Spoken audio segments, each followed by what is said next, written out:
Ladies and gentlemen, brothers and sisters, get your cocktails ready because the show's going to start in just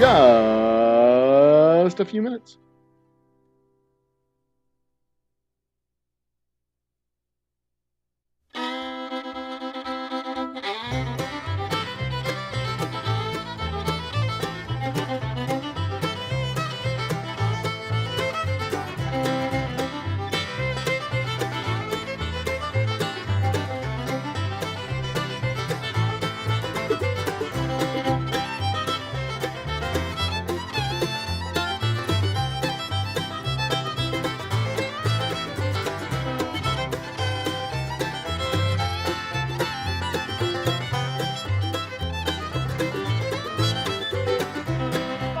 A little ordinary? Is it lacking something awesome? Well, head out to your local liquor store and pick up something extraordinary. Grab a bottle of Old Humble Straight Whiskey or Old Humble Special Reserve. They're clean, smooth, easy drinking whiskeys that taste the way whiskey should taste. From humble beginnings to an extraordinary finish, Old Humble whiskeys are what your bar needs today. Walk tall, be awesome, and drink humble. Old Humble Straight Whiskey and Old Humble Special Reserve. Get yours today.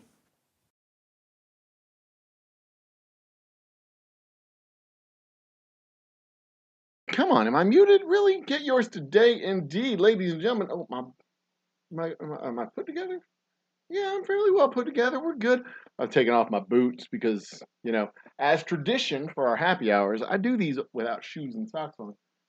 Because when we started this way back in 2020, in March of 2020, it was during the pandemic. And during the pandemic, when we were on lockdown, I didn't have to wear socks or shoes. And tradition holds when I do my happy hours, I have neither socks nor shoes on. I do wear pants. You can see I definitely have pants on. So there's that.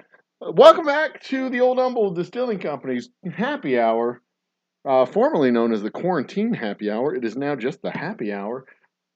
It is our weekly Wednesday whiskey happy hour. Here we go. It's a good sound, right? Fresh bottle of whiskey for tonight.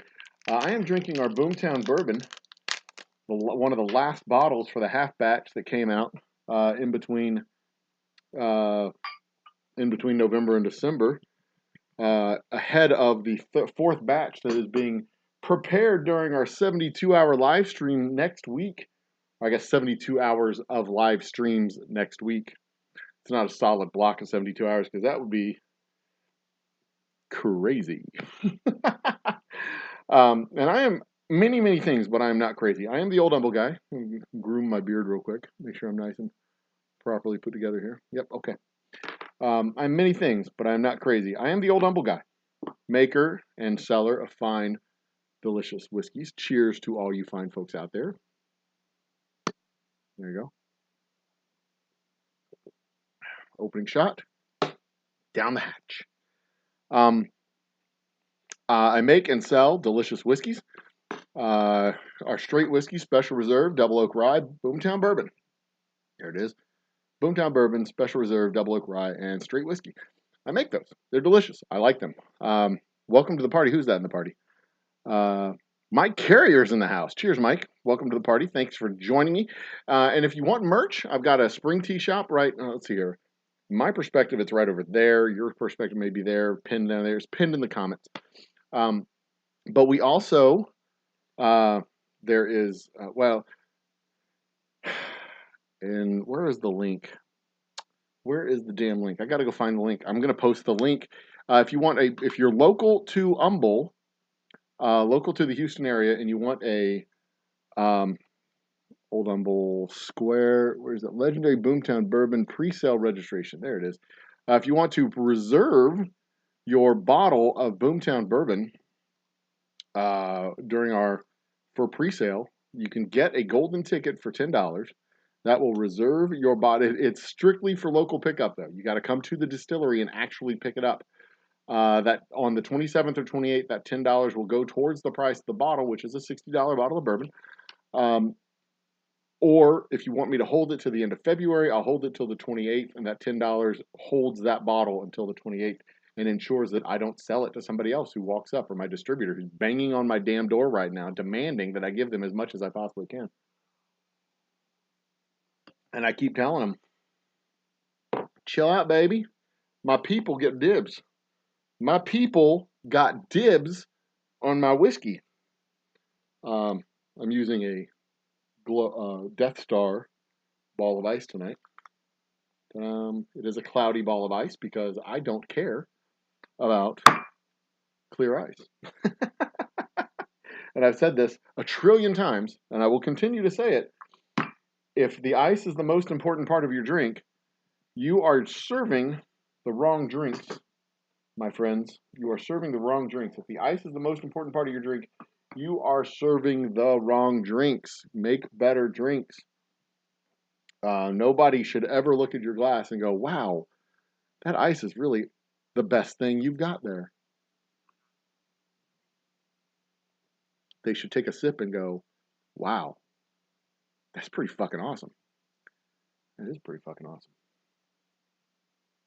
Tastes like bourbon. Tastes like bourbon the way bourbon should taste. I'm super duper excited about this batch of bourbon, by the way. Super duper excited about this batch of bourbon. Coming out on Monday. Starting Monday early in the morning between 3 and 5 o'clock, I'm going to kick off the live stream.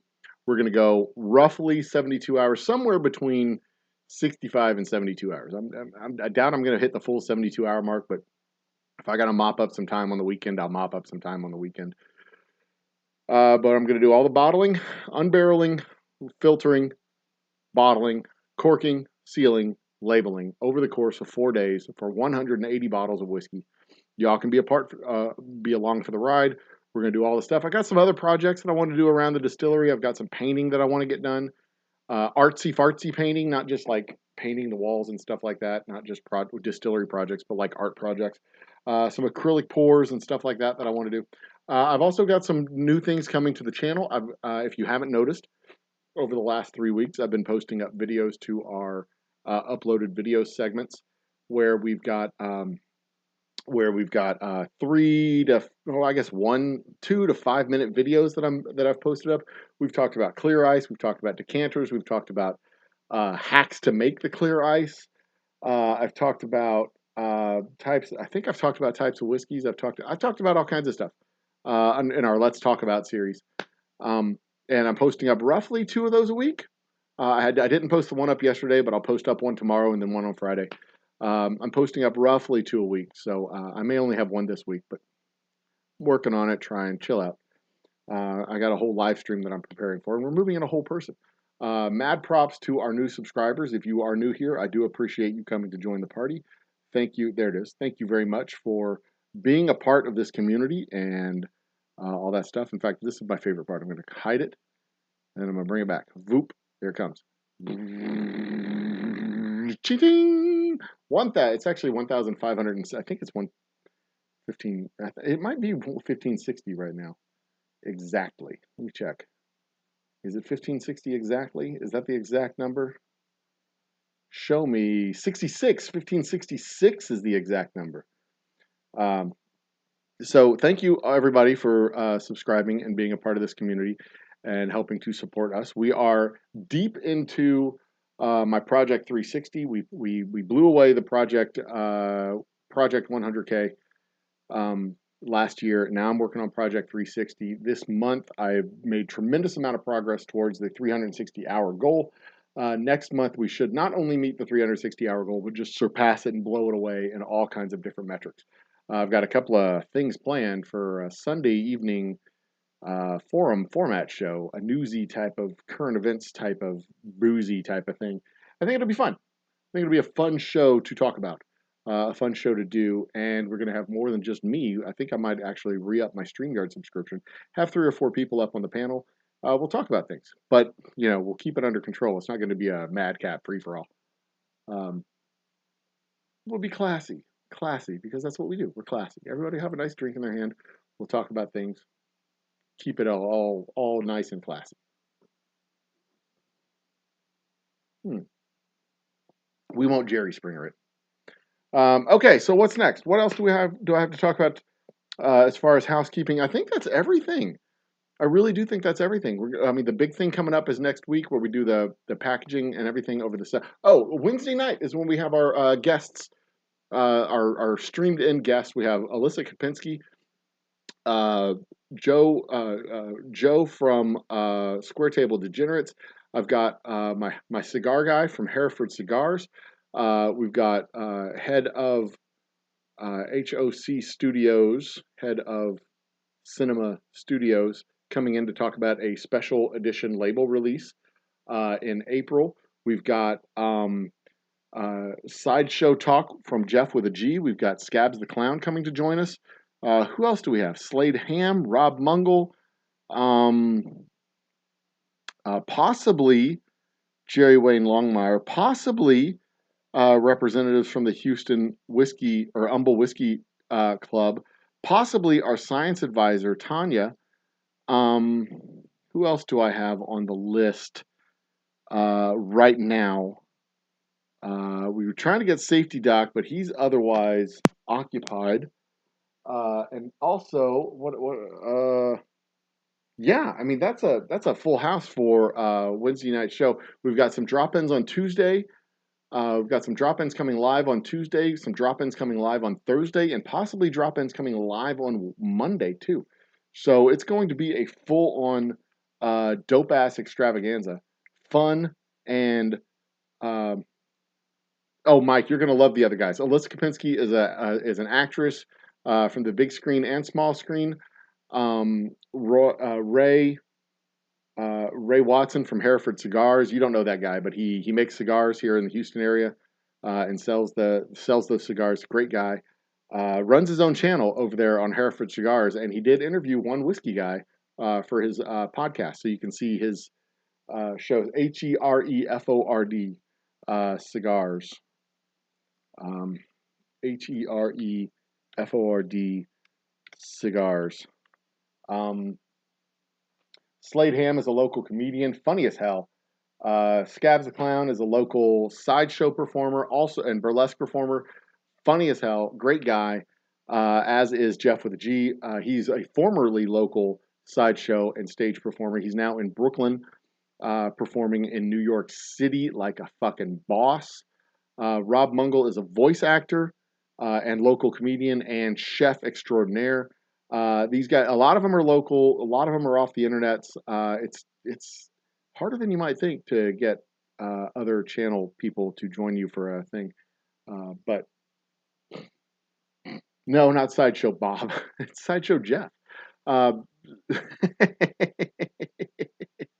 Scabs is a classic burlesque and sideshow performer. You know, the whole like staples to the body, eating broken glass, jumping on Legos, uh, all that kind of stuff. He tours with a group that does the sword swallowing and bed of nails and just all the normal stuff you would expect to see at a sideshow type of thing, up to and including the bearded lady. Um, it's a fascinating show that they do, and he's a great guy. He's a great guy. He's just a fun, cool dude to know in general. Let's see here. What time is it? It is 10:15, which means it is now time to get on with the topic of the night. A sip of my beverage. Boomtown bourbon. Bourbon for the discriminating gentleman. That's probably not a good tagline. I mean, discriminating gentleman is a line that tells it's like you're picky about your drinks, but discriminating gentleman in this day and age may sound a little bit unwoke. Boomtown bourbon. A man. No, can't even do a man's drink. A manly whiskey. Now, Boomtown bourbon. A bourbon. Bourbon for bourbon drinkers. That's a good one. Boomtown bourbon. A bourbon for bourbon drinkers. Yeah, that's a good one. I like that. I'll go with that.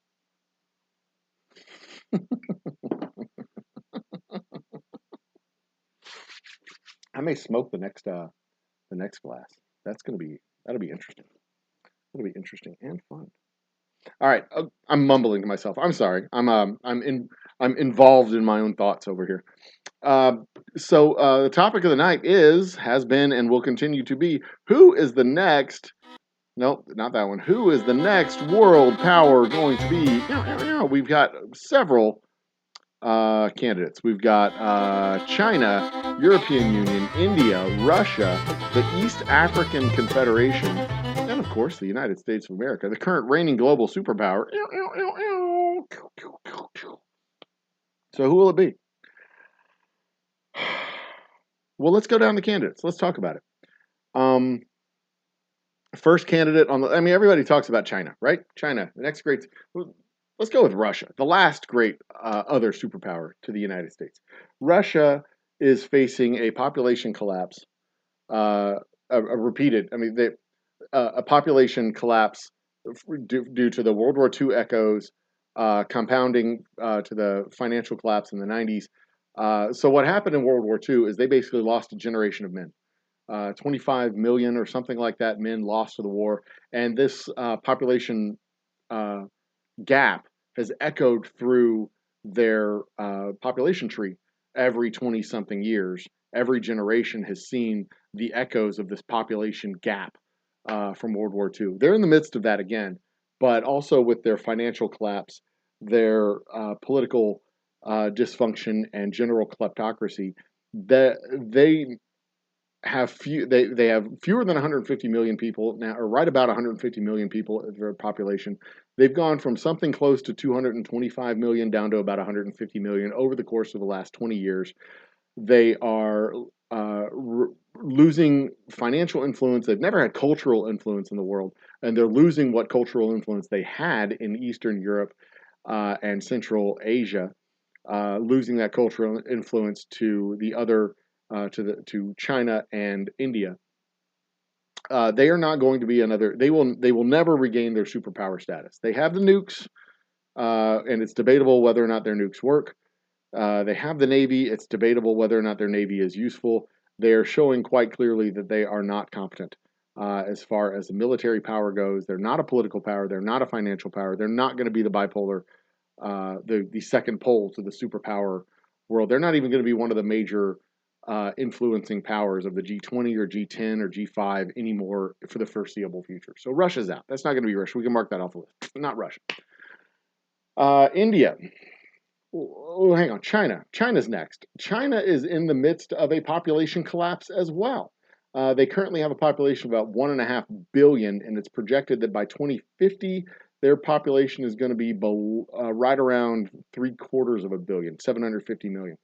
Which is a shocking collapse in your population. Still gives them a larger population than all but one or two countries in the entire world. But when you lose half your population, you have major problems. They're going to have a ton of infrastructure that will be unpeopled. They're going to have industry that will have open work slots. They're going to have financial inputs that are going to be missing. They're going to have housing that's going to go unlived in. They're going to have all these problems that happen when you take 750 million people out of your population.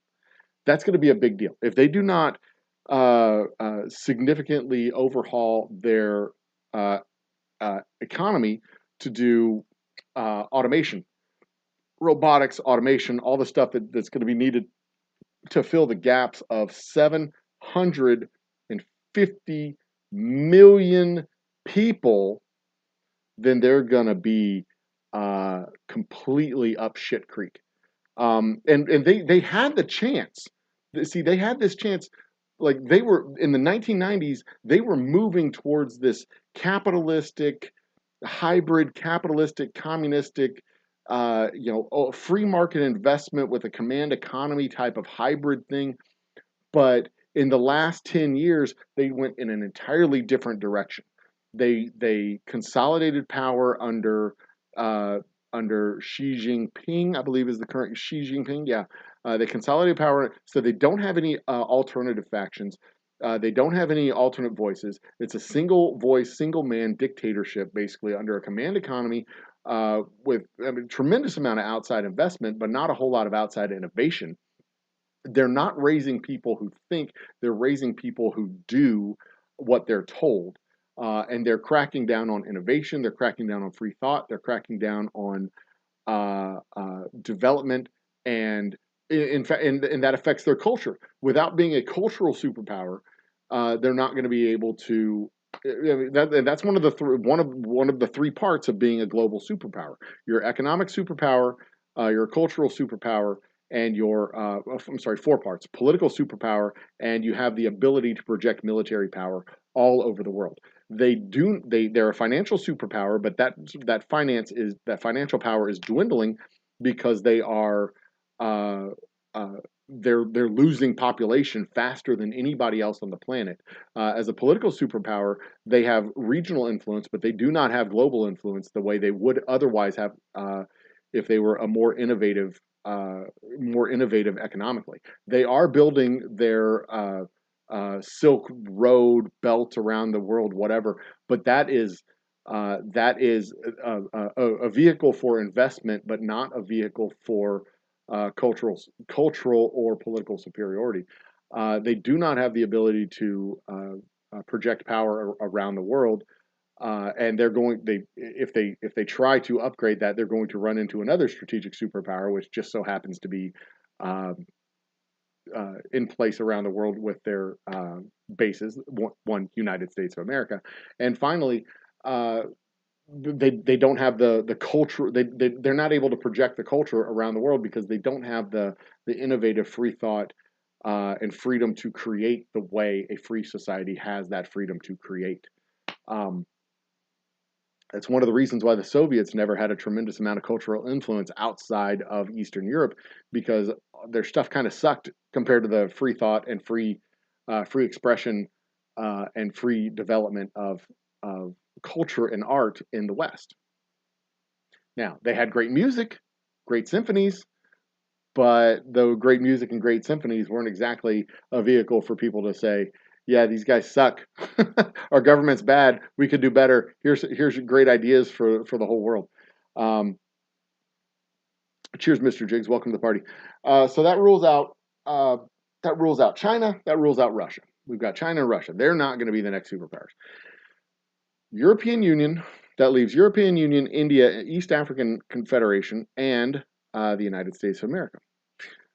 East Africa Confederation. That is an interesting little group of countries. These are East African countries, go from Egypt and Sudan all the way down to Kenya on the coast, eastern part of Africa, basically down the Nile and into just north of South Africa.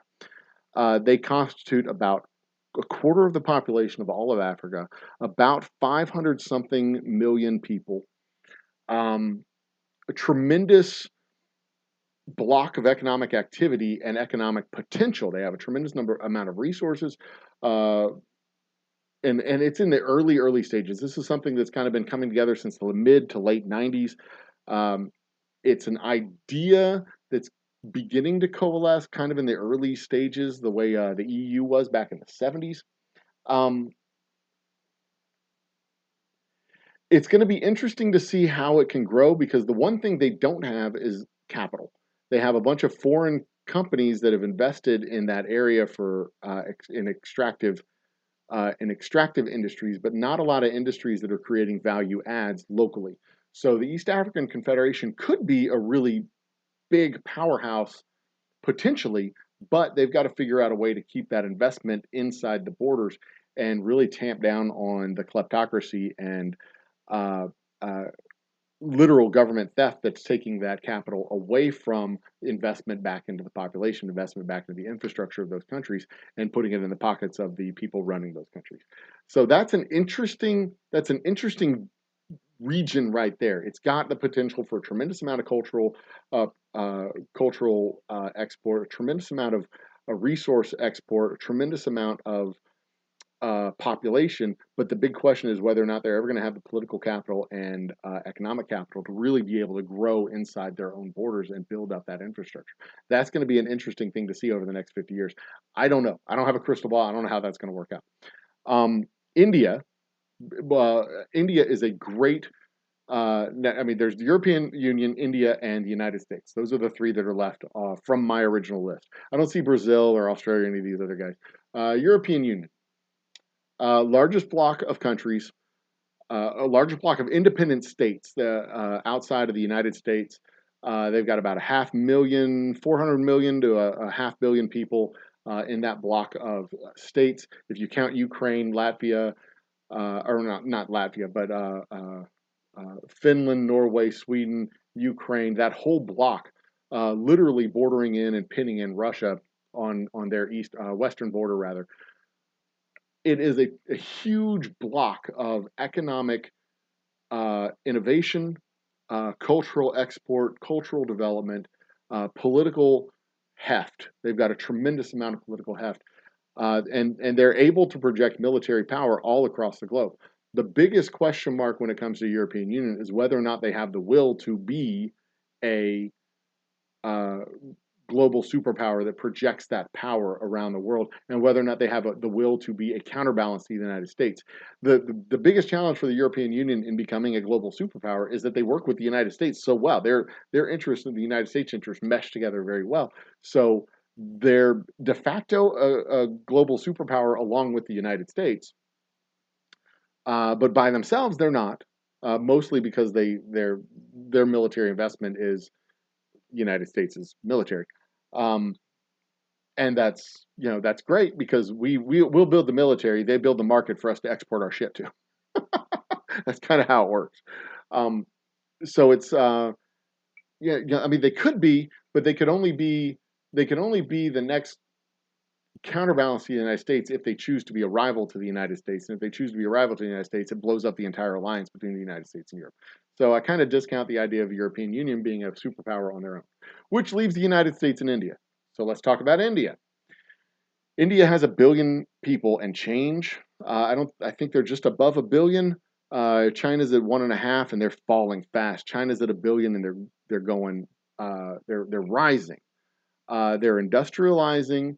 They're uh, they're continuing to industrialize. They're investing in their own infrastructure, and they're continuing to grow their own infrastructure. They're a relatively stable government and relatively not corrupt. In that the tax money that they raise doesn't go straight into the pockets of the president and prime minister of India. It actually goes into the coffers of the country. They have a properly stabilized civil society and a properly stabilized civil government. The biggest challenges that India has is they've got so many people, and they have to grow their economy faster than they're growing their population, and their population is still growing at a tremendous clip, faster than the economy is growing. That's their biggest challenge right now, is getting their economy to grow faster than the population. If they can ever get that balance right, oh man, they've got all of the potential to become a major threat, not to the United States, but to China, a major cultural influence all over uh, all of the Asian continent and all of the Eastern sphere of influence. They could become a huge uh, threat regionally to those guys, and ultimately, eventually, potentially, a threat to the United States. That's probably the biggest strategic threat the United States sees. But more likely than anything else, the United States will work to influence India into becoming a counterbalance against China, and ultimately replace China as the most influential country in Asia. But most importantly, the whole thesis of this discussion is flawed, because the talk of the demise of the American empire is grossly premature. Uh, the United States influence around the world isn't waning. It's not waning. It's not retreating. We still have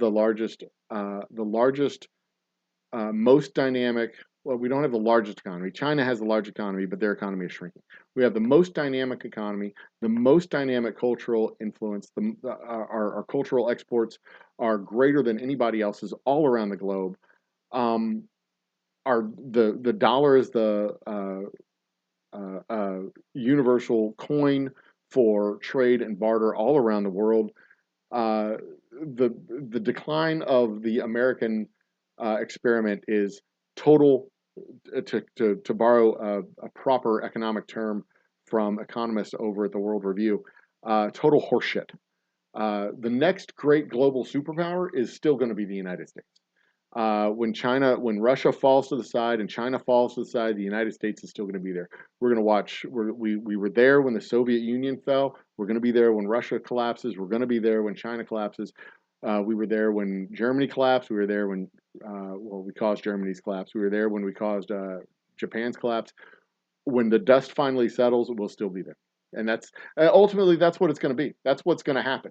And the real benefit of having a free market, an open economy, and free-thinking citizenry is that we're able to pivot and change and flex and do what needs to be done. When the conditions in the world change, we change with it. And that is one of the hallmarks of that. That's one of the things that the United States has always been able to do that other great powers have not been able to. What caused the Soviet Union collapse was the inability to change with the times. What caused the Roman collapse was the inability to change with the times. This overwhelming size of a bureaucracy and this rigid structure of empire, it caused them to collapse. The United States doesn't have that problem. We have serious dysfunction in our political discourse, serious dysfunction in our political structures. You could go for hours and list the dysfunction in our political systems, from the local system and the school board system and the municipal utility districts, all the way up to the presidency and Supreme Court and Congress and House of Representatives and Senate. You could go through all the dysfunctions in the local level, the city level, the state level, and the federal level. But one thing that we've got that other systems and other economies and other cultures don't have is we have that ability to be flexible. We have the ability to be flexible. We're not our system isn't so large that it's unwieldy and unable to change. I mean, at the end of the Cold War, we closed scores of bases, military bases. We reduced the footprint of our military in order to become a more nimble, more flexible, more appropriate military force, and we're stronger now than we ever been. The military today could beat the military that won the Cold War. The first military we had that beat a first global superpower, our military today could be that military. It's the United States is dynamic in a way that Russia, China, India tries to be. India tries to be. I don't want to discount their ability to do it, but they're the problems that they have to get their arms around are big, and their arms aren't big enough to get their hands around that problem. Not without significant more investment, and then they still have to figure out how to keep that investment at home once it's done and not be extracted. But China, when you lose half your population, you don't get to. That's hard to recover, and they are 30 years away from losing half their population, going from 1.5 billion people to 750 million people. They are probably 30 years away from being under 1 billion people because of the way their demographics are. They've got so many more people in their 60s, 70s, 50s, 60s, and 70s than they do in their 20s, 30s, and 40s. And they are upside down when it comes to population, partly completely as a result of that one-child policy, and also as a result of rapid urbanization, which has also dropped their birth rate. China's not the super scary. I know 2 years ago when when we were pulling out of Afghanistan, oh my God, Afghanistan, and you had people on the YouTubes crying because we were pulling out of a war that we had basically finished. Nonsensical jibber jabber dipshits, and people going, well, China thinks we're weak now. China's not gonna. China can't afford to go to war with the United States. China can't afford to go to war with the United States because almost all of their reserve currency, most of it, if not all of it, is American dollars. And if they go to war with the United States, all of their reserve currency is garbage. There's no other reserve currency that they could replace the dollar with. That's how you become a global superpower. The United States doesn't own Chinese yuans. We don't own their currency. We don't run our economy on their currency. They run their economy on our currency. They can't afford to go to war with us. So there you go. The next great superpower, the next great global superpower in the world, United States of America, baby. always, always bet on the home team. If you're going into the market betting against the United States, you're going to lose money. If you're going into the world, if you're going into the global markets and you're betting against the United States, you're going to lose money. The United States is, we are who we are for a reason. And if you're out there going, somebody's going to replace him at some point, that's like saying somebody's going to beat Tiger Woods in his prime. Somebody's going to beat him. But any individual golfer, the odds are against him. Someone one day eventually is going to replace the United States. It's probably going to be the next United States. It's probably going to be us again. We'll probably replace ourselves with another version of ourselves, a more dynamic, a more powerful, more dynamic, more diverse, more exciting global superpower that is the United States. In the same way that the United States in the early 2000s replaced the United States in the late 1990s, in the same way that the United States in the 1990s replaced the United States from the 1980s, in the way the United States from the 1980s replaced the United States from the 1970s. We're able to change when changing conditions, and that's how we do things. The way the United States in the 1940s replaced the United States from the 1930s. The way the United States in the 1920s replaced the United States in the 19-teens. That's what we do. That's what we do. We get better because we're dynamic. Every generation, except for one, has made this country better every time we've had the opportunity to do it. And that's how we do it. That's how we do things.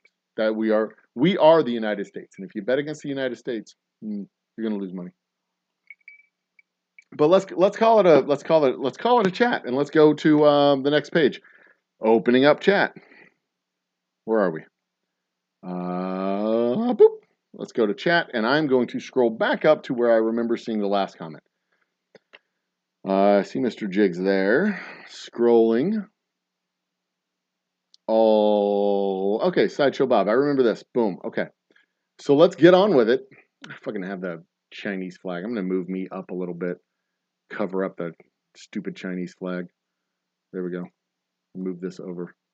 There we go. That works.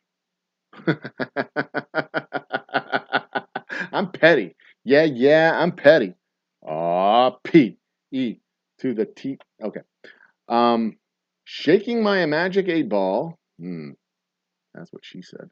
Not the one in the bag. All indications point to China. Well, like I said, I wouldn't put my money on China. China, like, shit you not. China is in the mid. After their, with the consolidation of political power under one man, that's always a bad move. Consolidation of political power under one man almost always leads to state collapse. Almost always, not in the near-term future, but almost always, at some point in the next 20 to 50 years, leads to a state collapse. Revolution, state collapse, a complete turnover of the government. That is a hallmark of a signpost along the road of systemic failure. Because, bureaucracies run governments. And there's a reason for that. There's a reason that bureaucracies run governments. You give people the authority and you give people the freedom to run their departments and do the things that governments are supposed to do. And that's distribute tax dollars to clients, literally. You build roads, you build dams, you build parks, you hire people, you enforce regulations, you do things. And China's a one-man government with a whole lot of people that answer to one guy. And that is not a way to run a government. Every time you've looked at a country that has failed, that system has failed, there's always a point there's always a point in its history where they've consolidated power under one individual and hollowed out the bureaucracy. You can cite time and time and time again when this has happened, whether it be Panama or Colombia or Venezuela or Russia or Germany or when England had its collapse 1,000 years ago. Every time they'd consolidate power under the king and block out the nobles, they'd have a revolution and shit would hit the fan.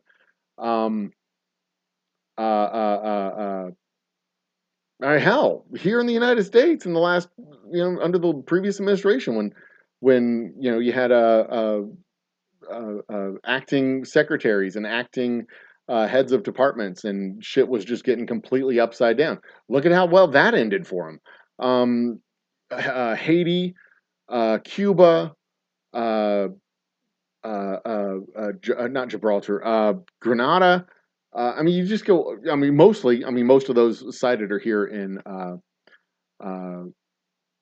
North and South America, but Iran and Iraq and Libya and Egypt and Tunisia and Sudan. I mean, you literally just pick out states that have failed. It always goes back to, at some point in the last 20 or so years, consolidation of rule under one man or one person, and it just shit goes bad from there. It tends to go bad from there, and that's yet another thing that makes it quite obvious that China's not going to be the one. China's not going to be the one. I would not put money on China.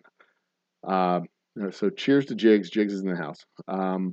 Buffalo Trace, next global superpower. Plenty of Buffalo Trace. Buffalo Trace fired. No, it was Sazerac that fired their distributor recently. Interesting news developments in the whiskey world with whiskey makers. But Buffalo Trace, yeah, they're all right. They make whiskey. Yeah. Yeah, India has a lot of potential. They've got a lot of cultural exports, but they've got a problem. Their biggest problem right now is is that they've got too many people.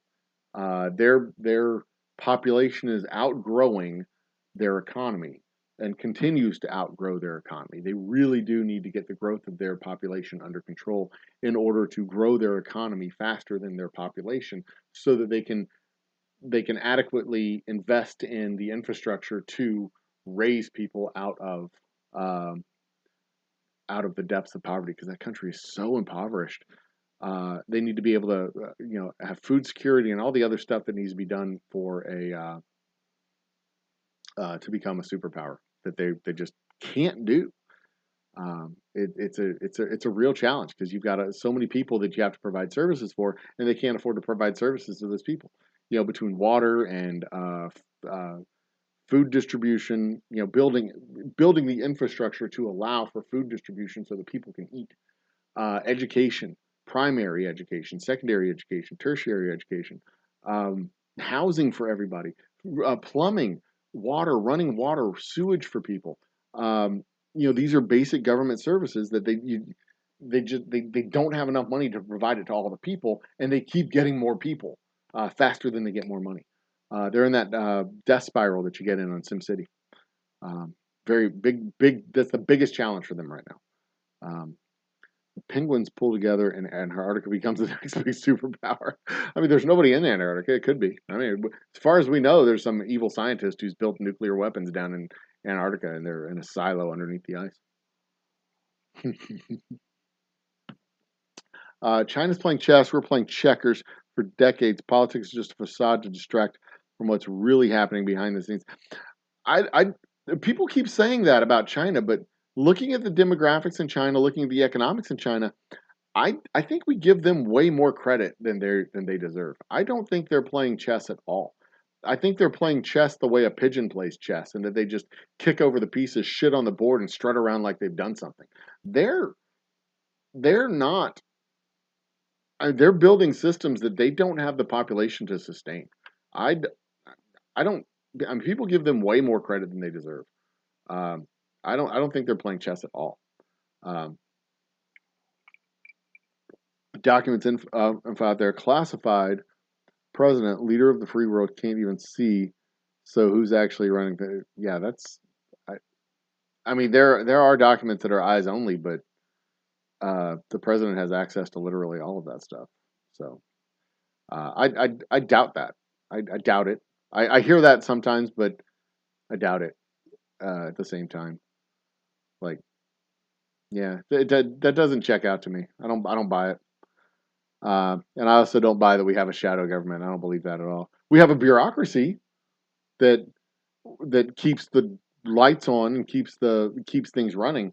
But that's not a shadow government. Having directors of bureaus and directors of departments and staff managers of uh, the department of whatever that hands out grants to local counties is not a shadow government. That's just people doing their fucking job. They're civil servants. They're doing their job.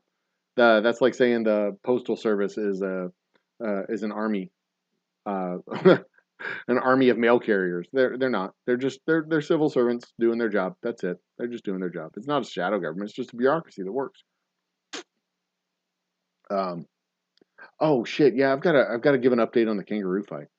I haven't called the civic center to book it because I've been busy the last couple of weeks. But yeah, we've got some shit to do. Um, Australia might be the last country standing during a third world war simply because they're on the other side of the world and nobody would think to bomb them. Nobody would think to do it. But I'm pretty. They're a they're a very important communications hub for our satellites. So there's at least two places in Australia that would get nuked in the event of a nuclear war. But also in the event of a nuclear war, were nuclear bombs to be dropped anywhere, the United States, I firmly believe, this is top secret stuff, so we don't know it for sure, but I firmly believe that the United States has the ability to intercept missiles coming at us from just about anywhere in the globe, because you've got to get across the ocean to hit us with a bomb, a nuke from anywhere. You've got to cross a whole ocean. Um, and I firmly believe we have laser destroyers and laser interceptors and stuff stationed out in the oceans to make sure that any missile coming our way would get knocked out of the sky and taken down, or at least a significant portion of them. And then the Patriot missile batteries presumably would take out the rest. But then the consequence wouldn't be a full all-out nuclear response, but it would simply be a nuclear bomb delivered to the tailpipe of whatever car that dude is driving in who ordered the strike on the United States. It would be a very targeted, very specific, like, we're just going to take out you and your home and your family and, because we took out all your missiles. So we're just going to take you out personally because we're listening to all of your phone calls and reading all of your emails. Hey, soldier girl, welcome to the party. We're just talking about who the next great superpower is going to be. Spoiler alert, it's the United States. At least that's my personal opinion. I think it's going to be the United States. I don't see the United States getting supplanted as a great world superpower unless it's the United States supplanting the United States as a great world superpower. That's if I were a betting man, I'd bet on the United States. I'm still a patriot at heart. Always have been, always will be. And there you go. Doing Sunflowers is back. Hey, I saw you at the beginning of the show. Welcome back, Sunflowers. You think the president has access to? Absolutely the president. The president can go anywhere he wants. He's the fucking president of the United States. If he wants to go to Area 51, he can go to Area 51. And also, I don't think the Area 51 files are more more unusual than any other top secret files. The stuff they were doing at Area 51, we know what they were doing at Area 51. It was the stealth bomber, the F-1 fighter, stealth fighter. We know what they were making at Area 51. We've seen those. It was revealed when they flew down to Panama, and they were like, "What are those things?" Like, "Oh yeah, I guess we'll declassify that because it's a thing that y'all saw." Yeah, we were doing that over in Area 51. We know. I mean, aliens have not visited Earth. Sorry, it hasn't happened. Aliens have not visited Earth. Space is very big. Space is very, very, very, very, very, very, very, very, very, very, very, very, very big. Aliens have not visited Earth. They have not visited Earth. Guaranteed, goddamn aliens have not visited Earth. And if they have visited Earth, they hadn't visited Earth physically. They'd visit with like robots, probes, the same way we visited Mars, for crying out loud. We didn't send people to Mars we didn't even send people to the moon first. We sent probes to the moon first. Then we sent people to the moon. We were like, oh yeah, maybe we should send people. And the Earth, just so you know, the Earth is much farther away from other planets outside of the solar system than Mars is from Earth inside the solar system. It's just really big, mind-numbingly, astonishingly, gargantuanly big, huge, ginormous. The closest known planet, if it was looking down on Earth right now, today, right now, looking down on Earth, they would see what was happening on Earth something like 15,000 years ago. It's like 15,000 light years away. So whatever was going on Earth 15,000 years ago, that's what they would see. So they wouldn't think to come send anything down here to see some intelligent creatures, because there were no intelligent creatures. There weren't cities with electronics and noise beaming out from planet Earth, because when they look at Earth, they would see grassland nomads and people like wandering around the deserts and stuff like that. Our ancient ancestors that were that had crossed over the Bering Strait and living in the Americas, and were in the early stages of developing agriculture for the first times. Yeah, so there would be no reason for them to look down on Earth and go, "Oh yeah, maybe we should send some stuff." And even then, the stuff that they would send here wouldn't get here for another like 15,000 years or 30, 40,000 years. So even if an alien species did visit Earth, what the reason they would have to have visited Earth, let's say they sent people to Earth and it was like 15,000 years to get here, they would have seen stuff here. You'll go back 15,000 years, then go back 15,000 years before that. 30,000 years ago? 30,000 years ago, human beings were just getting into North America. Just getting in. Well, no, because we have settlements down in New Mexico 25,000 years ago. Yeah, they were middle part of North America heading into Central America. No cities, maybe some settlements that were, some market settlements where they would all get together and trade their goods and go back to their nomadic lifestyles. But there'd be no reason whatsoever for aliens to look down on Earth and go, yeah, let's send some shit there. Because there was no, I mean, it literally would have been a fishing expedition. And they would have gotten to a planet that they had no idea that they were coming to see, because the planet that they would have gotten to would have been so remarkably different than the planet they saw when they left. It just doesn't make any sense. So the Area 51 files are, I mean, the Skunk Works that is in Area 51 where they make their experimental aircraft, all of that is in defense briefings, and the president knows all about that shit. This is not Independence Day. Independence Day was a fictional movie. It was make-believe. They don't have aliens in Area 51. Sorry. Probably. I mean, it's possible, but yeah, highly unlikely. Oh yeah, the Cowboys did win, didn't they?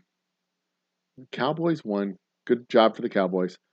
Their season will be over next year or next week.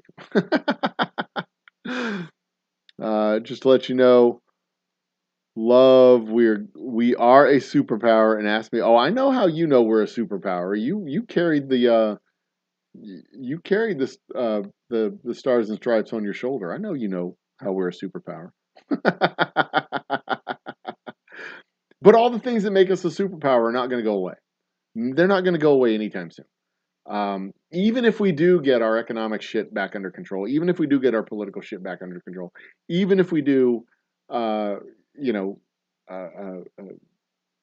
reform our government and actually make government work for the people again, we're still not going to lose our superpower status. We're still the most innovative, most dynamic economy in the world. We are the most innovative, most dynamic people in the world. We have tremendous cultural reach, huge cultural exports, financial supremacy across the entire globe. The world financial system runs through New York City, London and New York City and Berlin. We're an integral part of how the Earth, how the major systems of the planet function. And if you take us out, there is a worldwide global recession. we're not going anywhere anytime soon. We're a global superpower, and we're going to continue to be a global superpower for the next 2 or 3 generations. And chances are we're going to get even stronger over the next 2 or 3 generations. I have full and total confidence in that. Soldier Girl is indeed a superpower. Cowboys fan, Denver, but Russell went back to running. Womp womp. I see goddamn Bacon is in the house. Cheers, Bacon. We've got Red Robin. Yum. So Bacon's in the house. We got bacon. We got sunflowers. Smelled something that was bacon. Only badass to be around here. I'm honored. It is really cool to see you in the party. Welcome, Soldier Girl. Yeah, see, I disagree. I disagree with you there, Sunflowers. The only way the U.S. dwindles as a political power and its influence on the world stage is if we choose to dwindle as a world power and step back from leadership on the world stage. That's the only way that happens. And it can happen.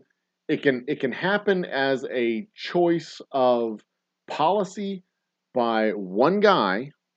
One guy can decide to pull us out of international agreements, can decide to pull us out of NATO, can decide to pull us out of cooperation with the European Union, can decide to pull us out of the World Health Organization, can decide to pull us out of the United Nations, can decide to pull us out of the World Bank agreements, can decide to pull us out of all kinds of stuff.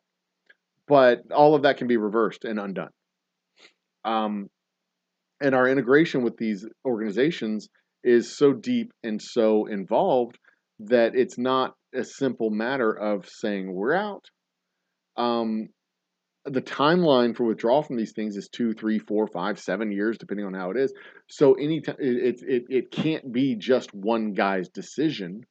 It has to be a policy choice for multiple years in order to make that happen, because then we have to effectuate the laws and policy changes to make that happen. The same way with Brexit leaving the European Union. It wasn't just one day they woke up, we're going to pull out of the European Union, and then by Friday it was done. That shit took 3 years. And it's a mess, and it's still not completely done. Just the agreement took 3 years, but they haven't finished doing it. So one guy tried to take us out of the Paris Climate Agreement, the Paris Accords for the climate change agreement, but that was undone by the next guy.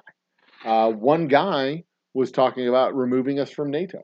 One guy was talking about pulling us out of the Organization of American States. One guy was talking about doing a lot of stuff that would have caused a lot of damage to America's prestige and capabilities of being an influential political power on the world stage. But that one guy didn't get a chance to do it. That one guy would have been blocked by 50 to 60 people in the United States Senate. That one guy would have been stopped by 87 million voters in the United States that would have stopped that from happening.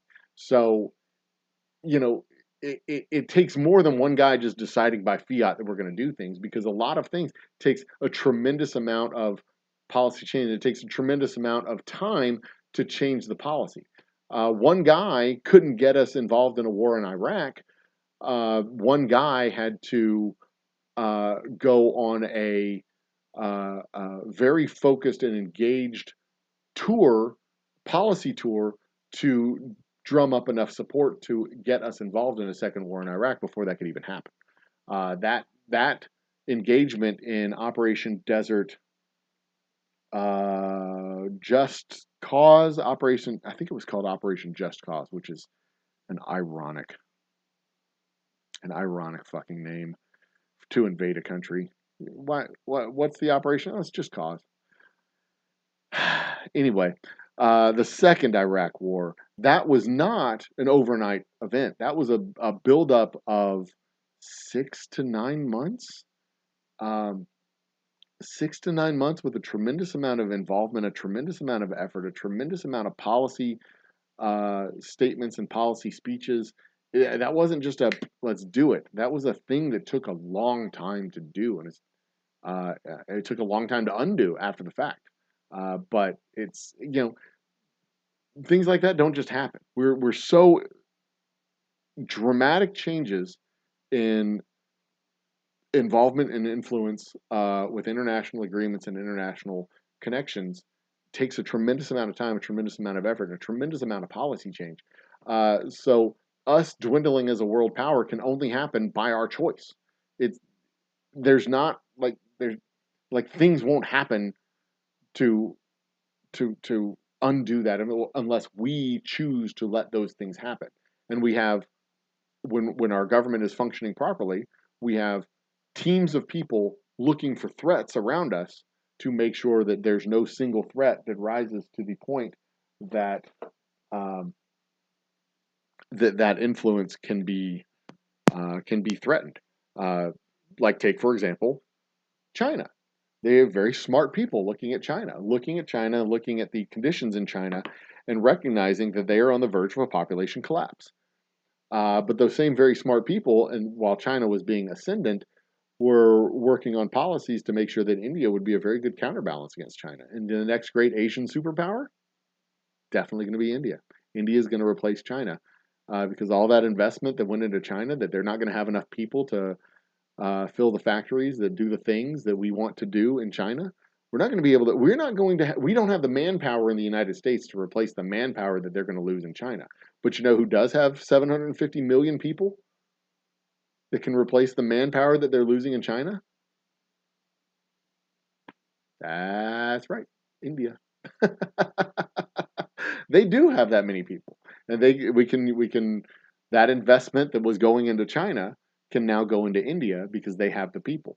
They have the people. India, Indonesia, they've got the people together that can counterbalance what was going into China, and that investment's going to. I mean, corporations aren't just going to sit back and go, "Oh well, I guess we're just not going to be able to make Corningware plates anymore." Nope, that shit's going to go straight to India. And it's not going to be easy to pick up factories and move them, but it's going to be a 20-year process. And we're watching the population decline in China over the next 30 years. The 20, 30-year process, that investment's going to start moving somewhere. It's not all going to go to India. Some of it's going to go to Mexico. It's cheaper to build factories and populate the factories in Mexico. Labor costs in Mexico are cheaper now than labor costs in China because of China's population collapse, ongoing population collapse. And they're on the front edge of their population collapse. They've still got 1.5 billion people, but their ongoing population collapse, labor in Mexico is cheaper than labor in China at this current point in time. But also because China is partly in continuing to be in partly lockdown situation. Anyway, on with the show. Okay. It was bacon. What'd you miss? Oh, nothing. You didn't miss anything important. Pronouns of feminist.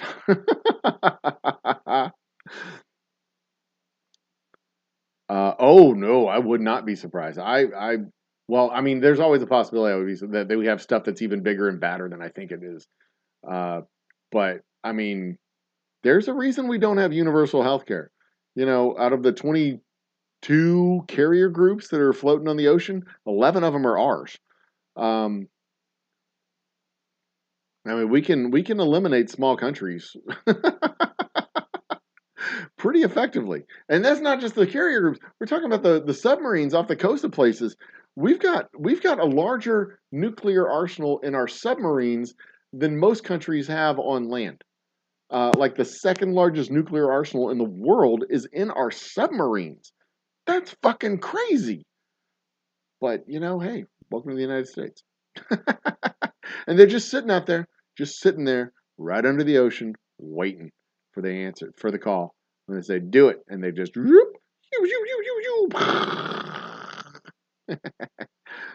I've seen aliens at the Home Depot in the parking lot waiting for work. Family friend of mine worked at Area 51. He told me that they are doing something there, just not what people think it is. Okay. Yeah. Well, I mean, what people think it is all kinds of things. People think it's aliens, but I mean, if what they're doing there is not what people think it is, and people think it's aliens, then yeah, that makes sense. uh, say you're safe more than you think. Oh, And that's exactly what I'm talking about. I mean, we have the ability from Phoenix, Arizona, to uh, eliminate a threat in Karachi, Pakistan, and before dinner. I mean, the skills and abilities of the American soldier today are what the American soldier is being asked to do and capable of doing. I I- it's a it, I mean, super soldier is not even. We are a remarkably capable, high tech fighting force. Not just with our equipment, but with our human beings as well. Which makes it even more ironic that a bunch of fucking deer hunters with a 6 pack of Natty Light think that they're going to take on the U.S. military. I, whatever. They're going to put a drone in your colon.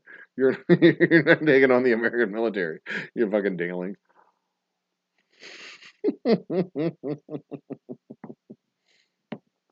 ah. A lot of people think China will take over due to the Americans the most. And see, that's the thing. There are a lot of people that still talk about China being the next great power, but China is, if they survive their population collapse over the next 30 to 40 years, and it may not be. I mean, the population projection is to be down to 750 million. I would be surprised if they don't do something between now and then to affect that. But when you have more uh, when you have more people who are 70 than who are 20, there's not a lot you can do about a significant population collapse. When you spent 50 years with a one child policy in order to control your population, there's not a lot you can do. You know, when women have one baby and they're not allowed to have 2.3, I think it's 2.3 is the population replacement rate. If you're not allowed to have 2 or 3 kids by policy choice, there's you can't just conjure up people in their teens and 20s to have more babies. You only have, a woman can only have one baby every 9 months, roughly one baby every 12 months, really. You can't just conjure up more babies. You can't just make this happen. So there's some things that they can do. They can import workers. They can take over countries the way Russia's trying to do.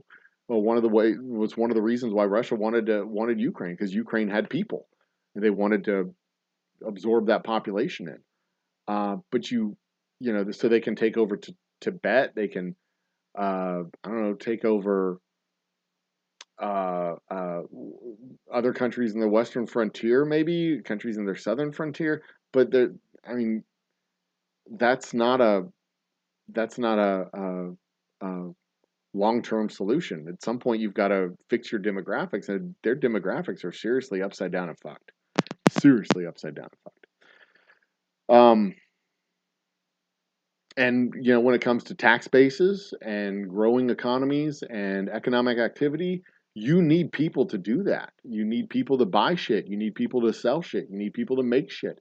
Uh, they have not invested in automation. They've not invested in robotics the way we're investing in robotics here faster than they're investing in robotics there. We're investing in robotics there in order to make robots to bring here, and they're not innovative enough to be able to make robots for themselves. It's I mean, China's got a lot of problems, a lot more problems than people give them credit for. They look at China and go, "Oh, 1.5 billion people. China. They're exporting stuff to the United States." And the people who are in China who are exporting stuff to the United States are American-owned companies that are exporting stuff to the United States. They're exporting their own stuff. Apple is an American company working in China to build stuff to sell back to the United States. It's not China exporting shit to the United States. It's the United States exporting shit from China. China is not as they're not as powerful a country as people give them credit for. They exist because of investment from the United States and Japan and other countries, and they're turning a lot of that foreign investment into uh, trade infrastructure around the world. But when China shits the bed and finally collapses, and they built all this infrastructure around the world, guess who's going to benefit from that infrastructure all around the world? That Silk Road, Belt Road initiative that they're doing, that's not going to benefit China. That's going to benefit the ones who are left standing after China collapses. United States of America, baby. What?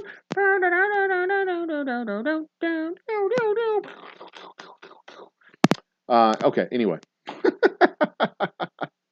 And like I said, I'm an optimist at heart. I'm a patriot at heart. I love my country. I know our country has flaws, and I strive to point out those flaws and make our country better, work at the local level to make it better. Um, and I'm an optimist. I'm a complete and total optimist. I believe in what we do in the United States. If I didn't believe in what we did in the United States, I wouldn't have had kids. I wouldn't have started a business. I wouldn't be continuing to work on my business and continuing to try. I've said before, and I'll say it again: you bet against the United States, it's a losing bet. Somebody might beat us eventually one day, but just like with it, when it comes to Tiger Woods in his prime, somebody's going to beat him, but it's not going to be that guy. Not today. Not going to be that guy. Not today. The only person who could beat Tiger Woods in his prime was Tiger Woods. And we've got issues in the United States. We've got deep-seated systemic and structural issues in the United States that need to be addressed, and it's going to require a crisis for those things to be addressed. And hopefully, the crisis that causes those things to be addressed isn't going to be so significant that it's going to shake our system to the core. In the same way that it was that the Great Depression shook our system to the core. I mean, people don't give it credit enough, but the Great Depression was really, really, really the moment in in U.S. history where capitalism and free market capitalism and democracy had its greatest challenges. Um, there were fascist voices on the rise in the 1930s. During the Depression, there were communist forces on the rise, talking about advocating nationalizing industries and nationalizing entire sectors of the economy uh, in order to put people, turn the factories back on and put people back to work. There were very loud voices that were threatening our free market system and our democratic ideals during that time, because when you have 25 people unemployed and the system is just not working, there's serious problems. And the same was happening in the late 1970s, where there was serious questions about whether or not the system was working the way it should. And in the same thing we did in the late 30s, the same thing we did in the late 70s. We in the late 30s and early 40s, we had a big giant war that kickstarted our economy. In the late 1970s, we had a structural reform that changed the way we do things for the next 3 decades, and we're facing we're suffering under the consequences of those changes today. And now it's time for the next generation to come forward and patch those problems and fix those consequences of that. And I have utmost confidence that we'll be able to solve those problems, because that's what we do. We solve fucking problems. We're the United fucking States of a fucking America, and we solve, by God, solve the fucking problems of the world. We cause a lot of problems in the world, but by God, we solve the world's problems too, because that's what we do. We're fucking heroes. That's what heroes do. We come into a room with everybody bickering, we drop our pants, throw our dick on the table, and go, "This is how it's going to be, motherfuckers." And everybody stops and they gasp. And they kind of glance down and they glance up and they glance down and they go, "Okay, tell us what we're going to do."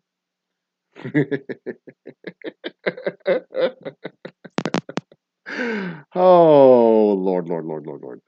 John Jacobs is in the house. Cheers, John Jacobs. How far behind am I in chat? 10:58. What time is it? Oh, I'm only 17 minutes behind in chat. That's no problem. So I'm thinking, well, I'll talk about this in a minute when I get caught up in chat, which I will in just a minute. Seriously podcast link. Very good. Thank you, John Jacobs. Good moderator. How is it that Japan took on so much of our debt after we dropped a couple of A-bombs on them? It's because General MacArthur was running their country for a few years.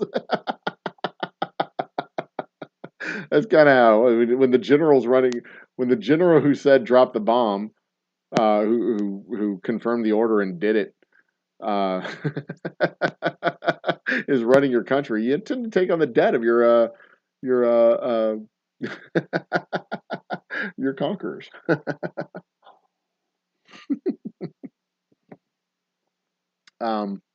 Sunflowers link, no content. Oh, come on. Iraq Liberation. Okay, that's what it was. Operation Iraqi Liberation. The second one. Which one was Just Cause? Operation Just Cause. Was that Afghanistan? Operation Just Cause. Who was Afghanistan? Who was Just Cause, rather? Operation Just Cause. Was that Panama? That was Panama. Operation Just Cause was Panama. Again, ironic name for a military operation, an elective military operation at that. We invaded Panama in order to capture Manuel Noriega when we probably could have done other things to effectuate that policy decision. I don't remember all the details behind that. I know it was a police action requiring the Marines to do it because but we were arresting him so we could stand trial in the United States for drug trafficking and other things. But there's got to have been something else. There's got to have been another reason why we invaded that whole fucking country to I'll have to look that up. That's a discussion for another day. Operation Justice. Just a dumb name, and that's how we knew about the stuff in Area 51. We do Operation Just Cause. We invade Panama. Stealth fighters take off from Area 51. They're heading down there, and people are like, "What are those?" Oh, don't look up. Which became a really cool movie. Don't look up at us. We're stealth. Bye. And then people were like, look at those things. That looks an awful lot like the UFOs that people said they saw. They're kind of flat and they have a bulge in the middle. Oh, look at that. And then everybody was like, oh, shaped like a cigar. So from the side, it looks like a cigar and it has a little bubble in the middle. Yeah. You look up at the top, it looks like a triangle and it's floating. And you look at the front, it looks like a flying saw. Oh. We're all stupid. Yeah, that's what it was. That's what it is. I remember now. But yeah, Just Cause is a funny name for a military action.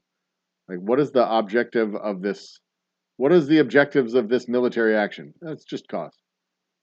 Oh. Oh. Yeah, we didn't have to, but yeah, just cause. Anyway. I kind of think we did, but that was a whole nother time. That was a whole nother time. Vanessa Kitty's in the house. One of the smart people that piped in on our on my short about fossil fuels coming from fossils. Vanessa Kitty, Jen, a couple other folks. It's always nice when smart people pipe in on these nonsense comments. I am gonna do a video about how to debate nonsense, non-debatable topics with people. You know, because there's non-debatable topics. The Earth is a globe. That's not a debatable topic. The moon is made of rock. That's not a debatable topic. The sun is a giant ball of fusion, 100 million miles away from Earth. That's not a debatable topic. I've got your dumb words.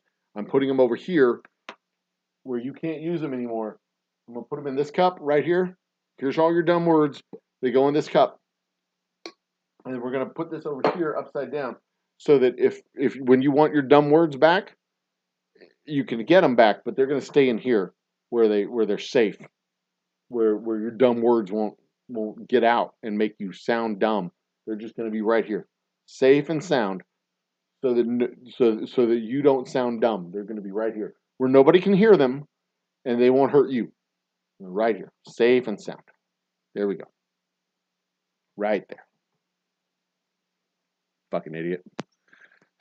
Anyway. Where are we at? What were we talking about?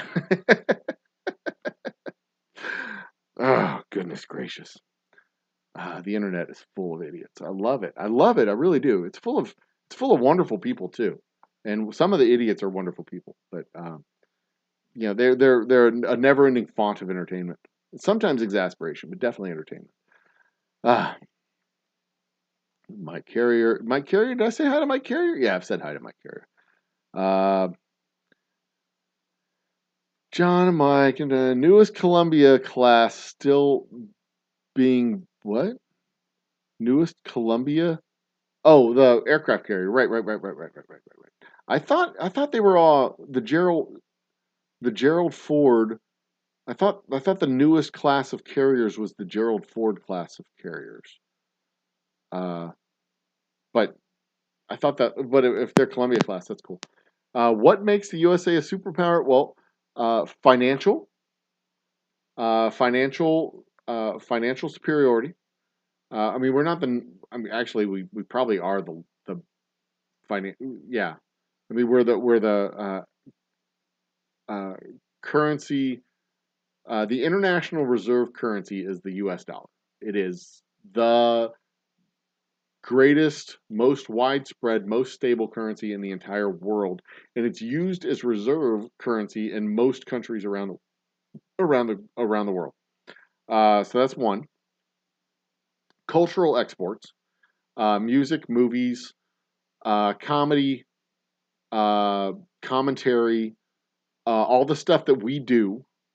Content is what you would call it today, but cultural exports, including, not limited to, but including fashion as well.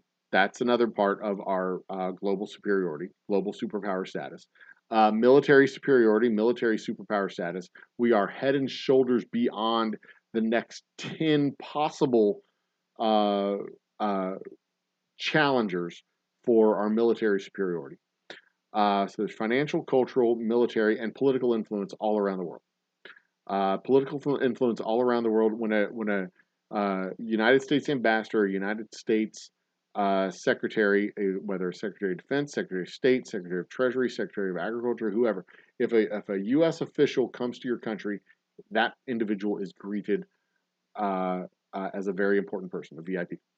Without question, all around the world, even among our rivals and enemies, if we talk to our enemies, those people are greeted and they're listened to. They're taken in. We have political influence, military influence, economic influence, and cultural influence all over the world. And you need all four of those in order to be a global superpower. If you don't have cultural influence, you're not going to be a global superpower. If you don't have, because without cultural influence, you're not going to have significant political influence because your people just don't. Other people just don't give a shit about you. I mean, that's one of the reasons why the East African Coalition, um, nobody's heard of them.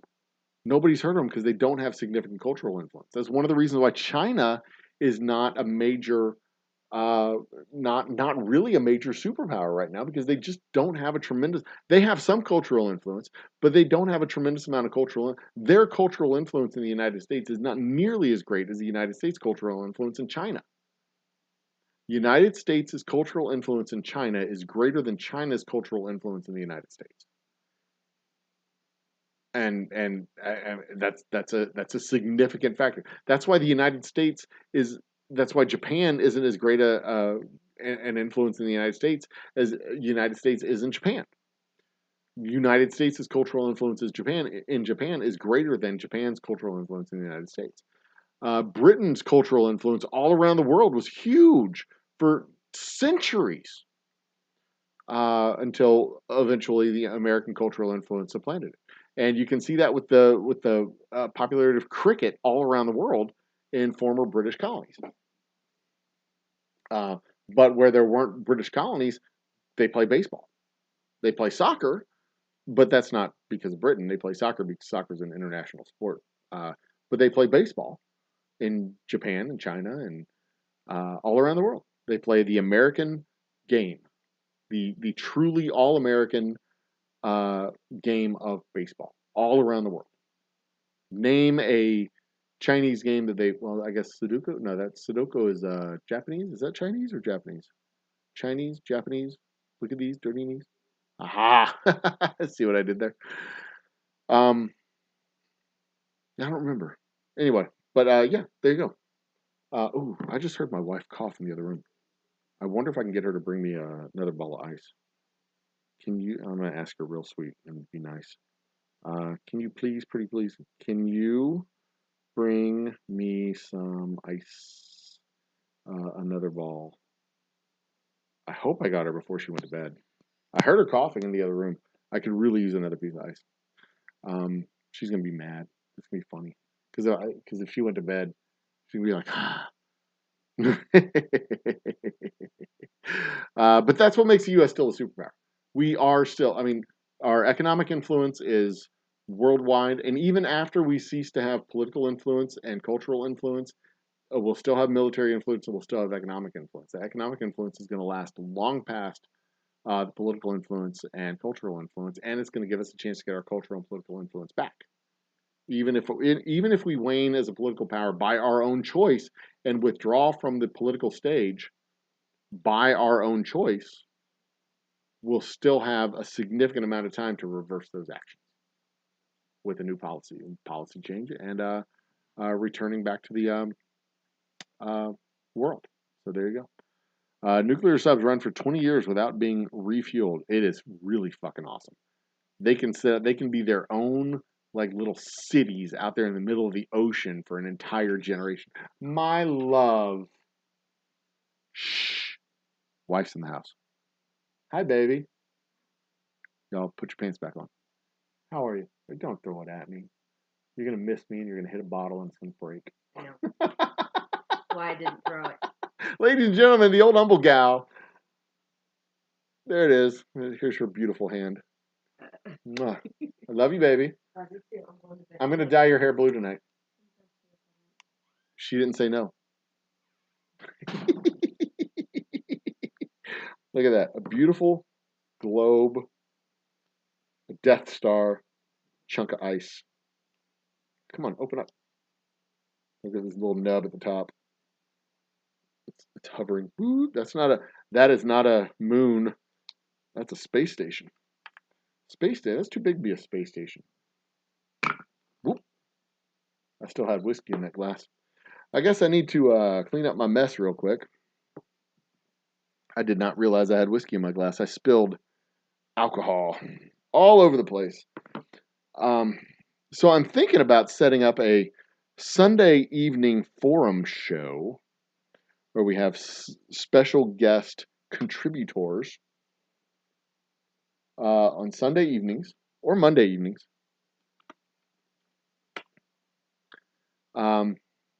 Special guest contributors.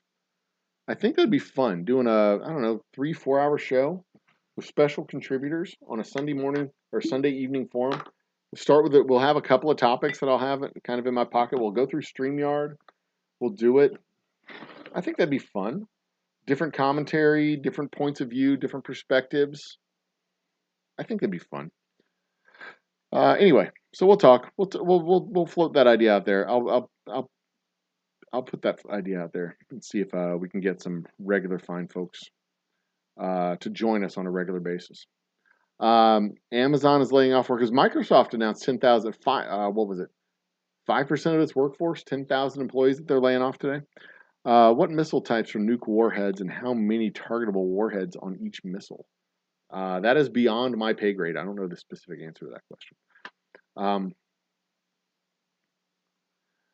Now, one of the reasons why Amazon is laying off workers is because they bulked up a lot of their workforce during the pandemic for fulfillment and delivery, and that's backed off a lot since then. Or it's either backed off or they've added automation to alleviate that challenge.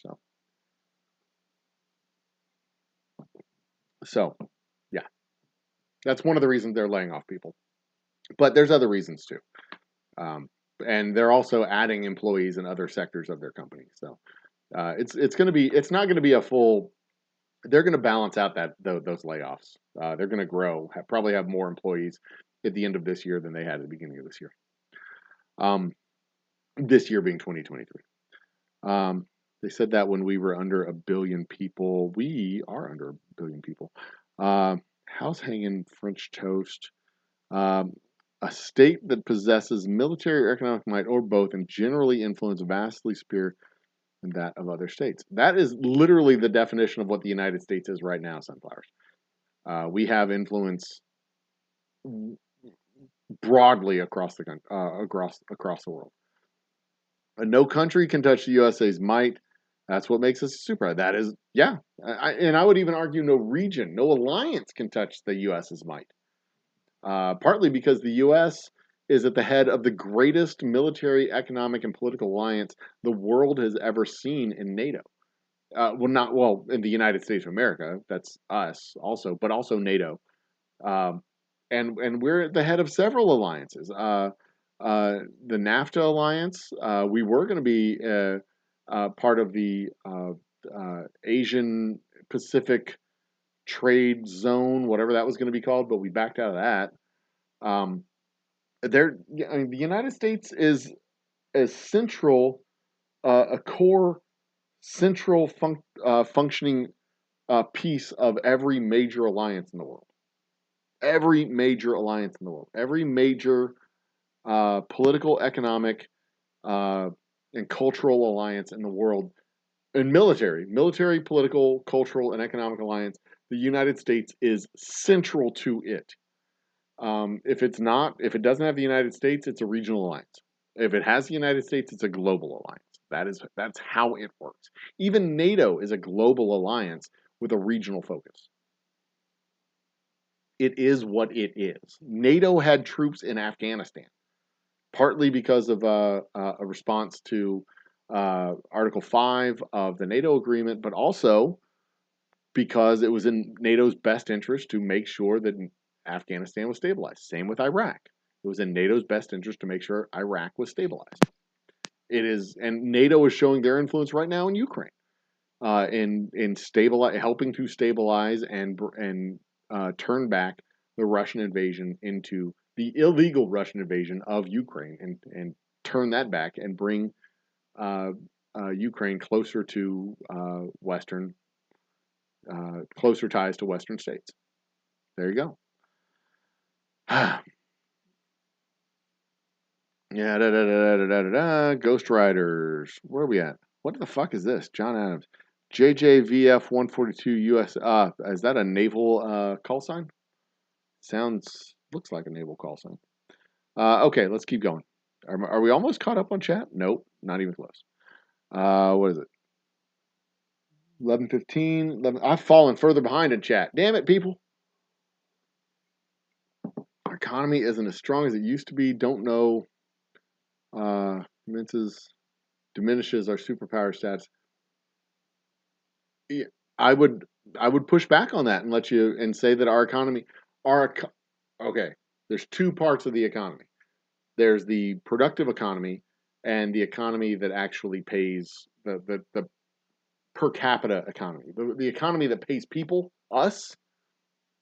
There's a dysfunction in our economic structure where our economy is booming and the companies that represent the economy are booming and making more money and more product and they're more productive than they have ever been. But the benefits of that economy are not necessarily translating down to the people who are making that economy work. And that's why I say there's a significant structural problem within our country, within our economy, within our politics, but we can solve those problems, especially as the generation that caused those problems starts to die off. We can solve those problems. We can solve every single one of those problems. That's just a policy change, a law change, an attitude change, and we're seeing the roots of those attitude change and cultural change beginning to grow and bear fruit. But I mean, that shit takes time. That shit takes 20, 30, 40 years to mature and realize from an idea to a concept to an actual policy enactment. I mean, the stuff that happened in the 1980s, the interest rate changes, the switch from a production economy to a supply economy, from a consumption or from a production to a consumption, from a monetary and tax base to a supply base, all the stuff that happened from the 70s to the 80s, that took 30 to 40 years to come about and really metastasize and change. with a change of monetary policy and change of tax policy and all that other shit. It took a long time, a very, very long time. We're seeing cultural policy and fundamental changes and reforms happen quicker now, but we're only seeing it happen after a tremendous amount of work has been. Like, for example, uh, uh, the nationwide legalization of homosexual marriage. We saw that as like a thing that happened over the course of 4 or 5 months, but that was the tip of a spear that had been going for uh, 3, 4, 5. I mean, to from the early '90s all the way out to when was that? 2011. So that was a 20-year process where things finally went boom, and it happened. It was really, really, really, really, really, really slow. It was slow. It was slow. It was slow. It was slow. And you can look at cultural touch points along the way where it mattered, where it was significant, where something happened. And you go, oh, that's interesting. That's interesting. Sally Jesse Raphael in the '90s when she had the dude who killed himself or killed the other guy after the other guy said that the whole talk show thing. Um, the acceptance of alternative lifestyle, what we considered alternative lifestyles in the '90s, as it grew and developed and developed and developed, and we saw more and more and more and more of it up to Will and Grace, eventually Brokeback Mountain, all this other stuff that happened. And then finally, it changed really fast. It changed. It goes really, really, really slow until it happens, and then when it happens, it's really fast. And that's how it was with the interest rates and supply side economics in the early '80s. It was a really slow process of understanding what was happening and causing inflation and interest rates and all the stuff that was going wrong in our economy through the '70s. It took an understanding of what was happening, and once we understood it, and we were able to work on the policy changes and work on the idea changes that led to policy changes, which led to the reforms. It happened really fast. Once it happens really fast, you think, oh well, this is easy. We should have done this years ago. You couldn't have done it years ago. It takes a tremendous amount of time to change the attitudes and change the culture and make the messaging happen. Uh, we're not a people and not a country where you can go from top down. You have to convince enough people to make it happen. And you got to tell them like it's going to be tough. It's going to be bad. We're going to have troubles, but it's all going to work out in the end. And it always works out in the end because we're awesome. Um,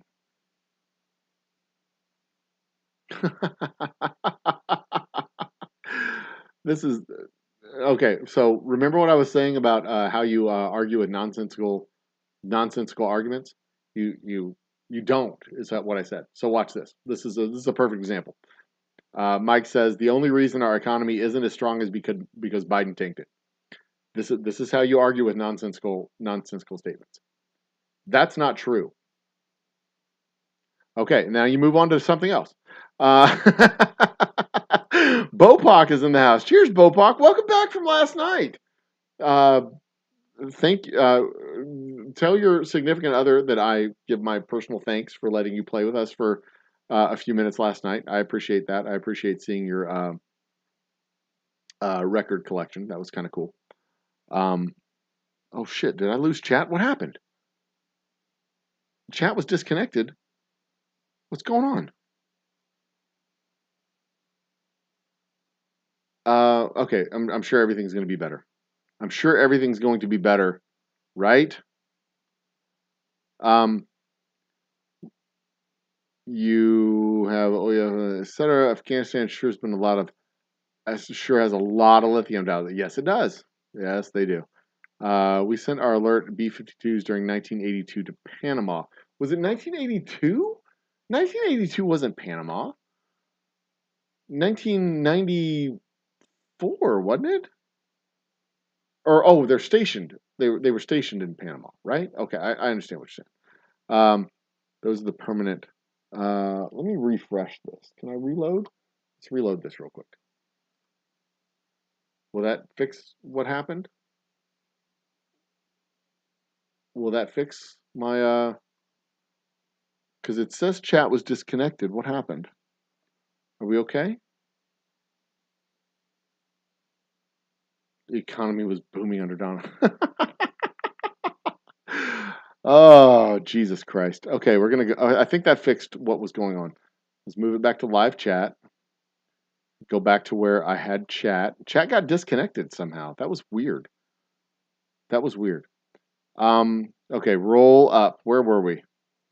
230 million years. Force projection 91. Sunflowers. Science gets us through a lot. No one is. Yes, that's not true, Soldier Girl. That is so not true. Oh my God, no. Let me roll. Hang on. Let me scroll back up. Let me see if I missed anything. Don't watch CNN. That didn't make any sense. 2 new drugs. Jesus Christ, I lost a whole bunch of chat there. What did I miss? Okay, seriously, podcast right there. I'm going to catch up all chat. We're going to get up there. Young Humble. What makes USA still a power? Yep, Ghost Rider. Okay. So Lord Biffy 2 B88 Panama. One's a permanent standby with nukes. Right, okay. What about the moon? Shit ton of helium-3 up there. Yeah, see, that's the thing. If there's so much helium-3 on the moon, that would up in the energy industry. And that would put a whole lot of people out of business. So guess who's not going to go to the moon and bring a whole bunch of stuff back that'll up into the energy industry? The federal government. So that has to be a private enterprise. That absolutely has to be a private enterprise. What about the moon? Yeah. Okay, so here we are. I'm caught up. No one is stupid. That is 100% not true. There are definitely stupid people in the world, Social Girl. There are definitely stupid people in the world, and they walk among us, and they breathe our oxygen. And yeah, there are definitely stupid people in the world. And those stupid people sometimes get really lucky. They get really lucky and they become billionaires. They get really lucky, they become billionaires, and then they have really smart people manage their assets to make sure they stay billionaires. So they're not completely stupid. They're just a little bit stupid. They're stupid, but they're not so stupid that they can't hire somebody to tackle them when they get close to the levers of causing problems. And then they have people run their assets for them. There are you have no idea how many rich people are stupid. There are so many stupid rich people. I mean, they're smart enough to be lucky and take that luck and give it to people who can manage their lucky winnings and let them be, go on and be stupid. Because you can be really stupid on $100,000 a year. And if you take $100,000 a year from like 500 million, I mean, you'll never go broke. You can be really stupid for $100,000 and never go broke if you have a nut of $500,000 or $500 million. That's just how it works. That's how money works. Money is a great asset. Money is such an insulative. It insulates you from rainy days and so many problems. If you have $5,000 in the bank and you have a flat tire, that's not a big deal. If you have $5 in the bank and you have a flat tire, you are fucked. You are absolutely fucked.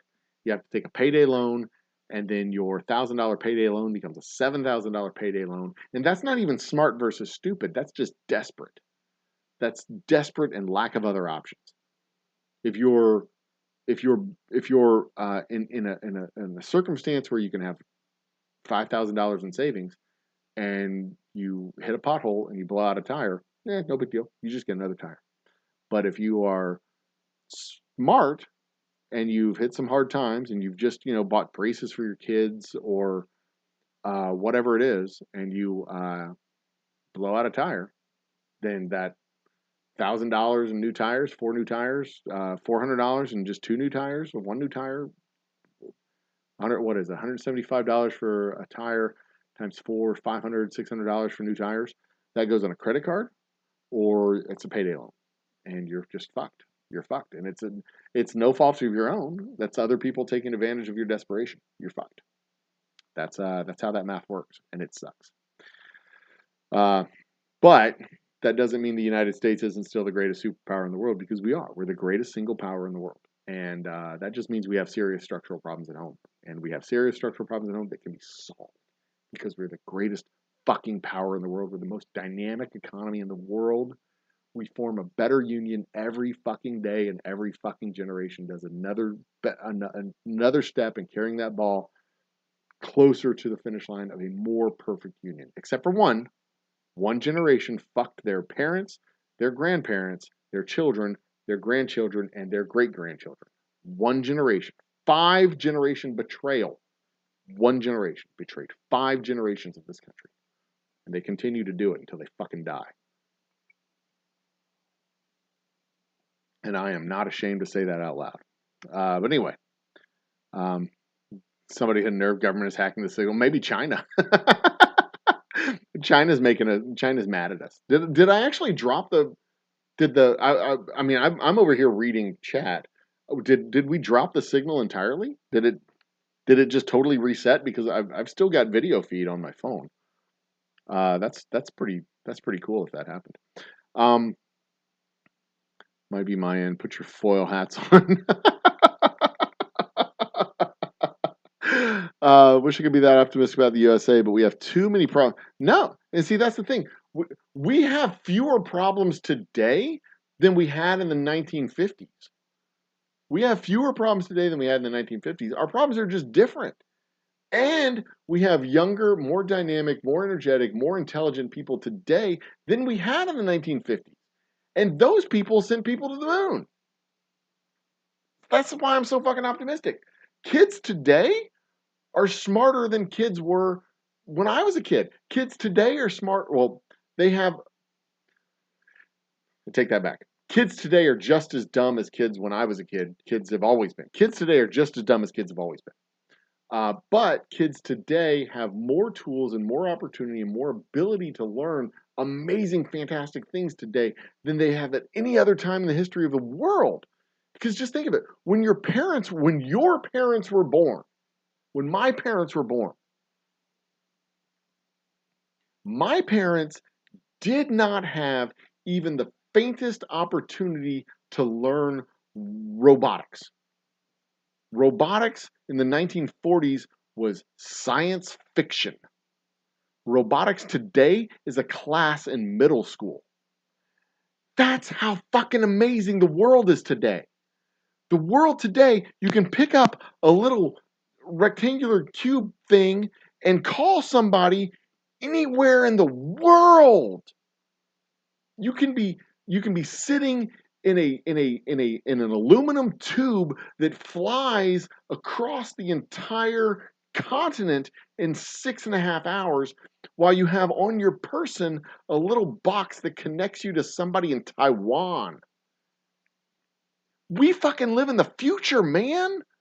We live in the greatest possible time you could ever live in. There is not a problem we can't solve if we put our minds to solving the problem. There's not a problem we can't approach, address, and solve if we don't shy away from solving the fucking problem. There's not a reform we can't enact. There's not a thing we can't do. There's never been a thing we can't do. And there's challenges that face us now that are profound, but they're no worse than problems that faced us in the 40s, that faced us in the 60s, that faced us in the 80s, that faced us in the teens 100 years ago. We had a fucking pandemic that racked the entire world that was a shadow of the pandemic that happened 100 years previously. That's how fucking awesome the world is we live in today. They never could come up with a vaccine for the flu. They couldn't come up with a vaccine for the 1918 pandemic. They just had to let that motherfucker run its course. It had to kill people until it was done killing people. We came up with a vaccine for COVID which is a variant of, I think it's a flu variant, a cold variant, something like that. It's one of those viral variants. We came up with a vaccine for that shit in like 9 months. That's fucking amazing. We live in an amazing world, man. And you can't be optimistic about that. You're not looking at the same world I'm looking at. We live in an amazing time. And it's so fucking cool to live in the time we live in today. Because we can literally solve any problem we put our minds to. We can solve any problem. There's no problem out of reach. We are this close to solving the problem of cancers. Cancers, plural. Because there's so many of them that are different, and we figured out a way to solve the problem of cancers, plural. Are you kidding me? A problem that didn't even exist on a wide scale in the 1940s because people didn't live long enough to get cancer. We created a problem because we're so fucking successful at solving problems. How amazing is that, man? We created a whole problem with cancers and old age and Alzheimer's and broken hips and feeble bones because we were so fucking successful at living, at just being alive for 75, 85, 95 years. So we were like, well, shit, we're outliving our bodies. Let's make androids. Let's put in fake knees and hips and shoulders and scope out knees and replace entire joints and entire legs and arms, have entire prosthetic limbs because we're outliving our bodies.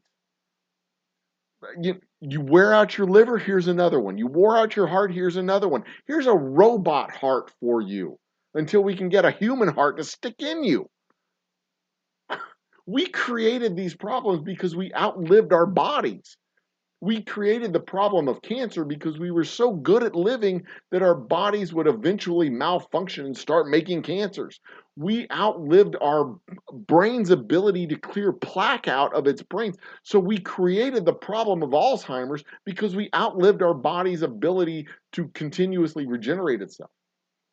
Alzheimer's didn't exist in the 1930s because people didn't live past their 70s. But go into the 1980s and people are living to 95 years, 100 years.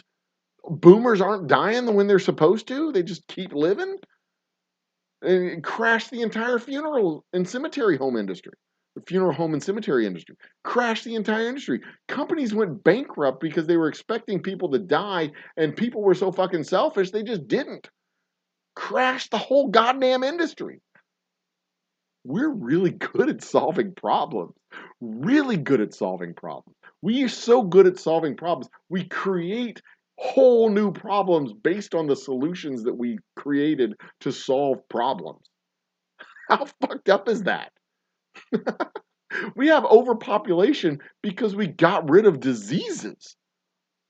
We have climate change going on because we were so good at converting fossil fuels into energy in order to feed people. We created climate change because we were so good at feeding people. I mean, how messed up is that, man?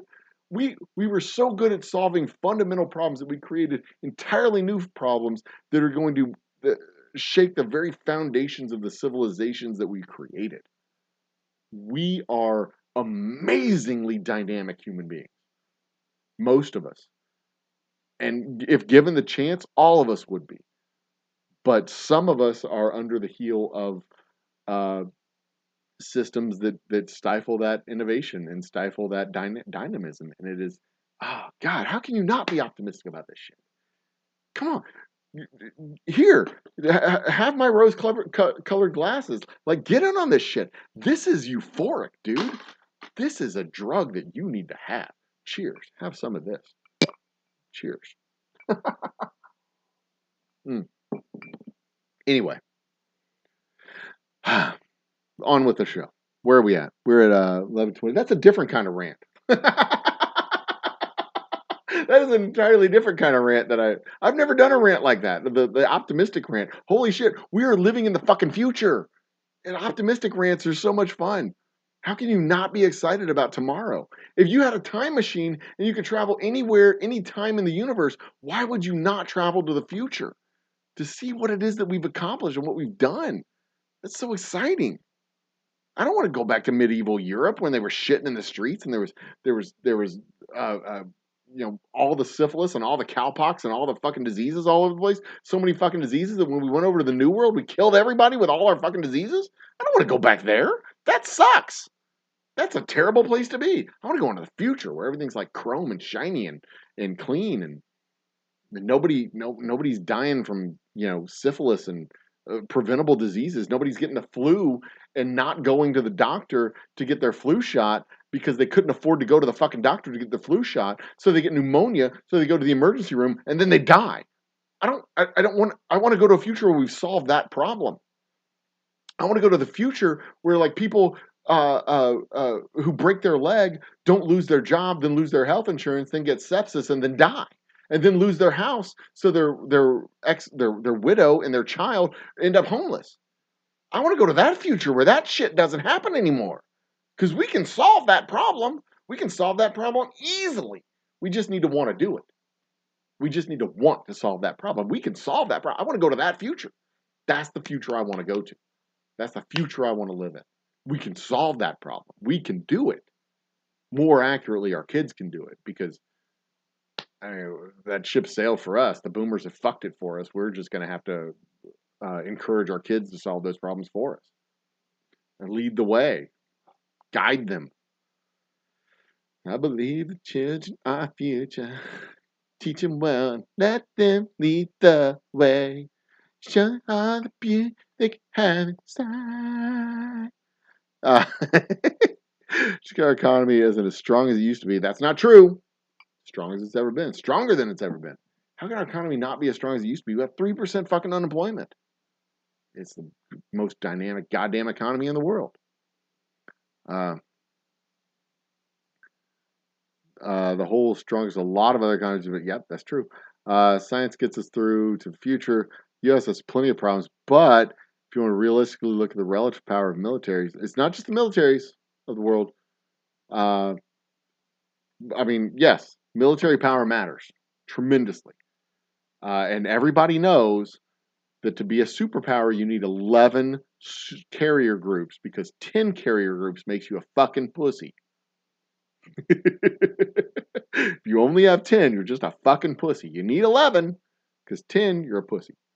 But it's not just military power. There's all the other power that we have. We have economic. Even if we never deployed our military around the world ever again, if we just brought our ships home and they stayed home, we would still have economic, political, and cultural power all around the world. We are so dynamic as a country.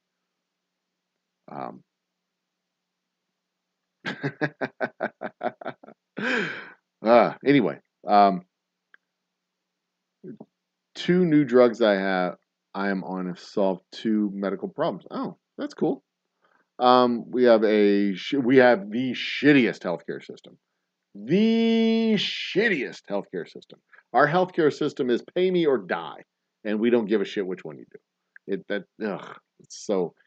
Our economic system, you can save money your entire life, and in the last 20 years of your life, all of your assets will be taken by hospital, a managed care corporation, a nursing home, and a funeral home, and a cemetery. All of your remaining assets will be taken by these 5 people. And God forbid you have a heart attack or a stroke before you die, because then you're going to go through a whole nother set of medical bills before you finally die. And if the doctor doesn't fix you, you still have to pay them. If you go to the doctor, you have a stroke, you go to the doctor says, yep, you had a stroke. That's $150,000. Thank you very much. Because you're going to be plugged into all the shit to keep you alive. They're going to say, yep, you had a stroke, and you're not going to come back from this one. And your family mourns your loss, but you're still plugged into all the shit. And the doctor says, yep, that's it. But, you're using all of our equipment, so here's a bill for $150,000. Sorry about the stroke. That's it. You're done. You're fucked. That's our healthcare system. That's our healthcare system. Welcome to America. It's fucked up. It is insane. It is absolutely insane. It's crazy. Columbia class. Oh, the Columbia class sub. I got you. Okay.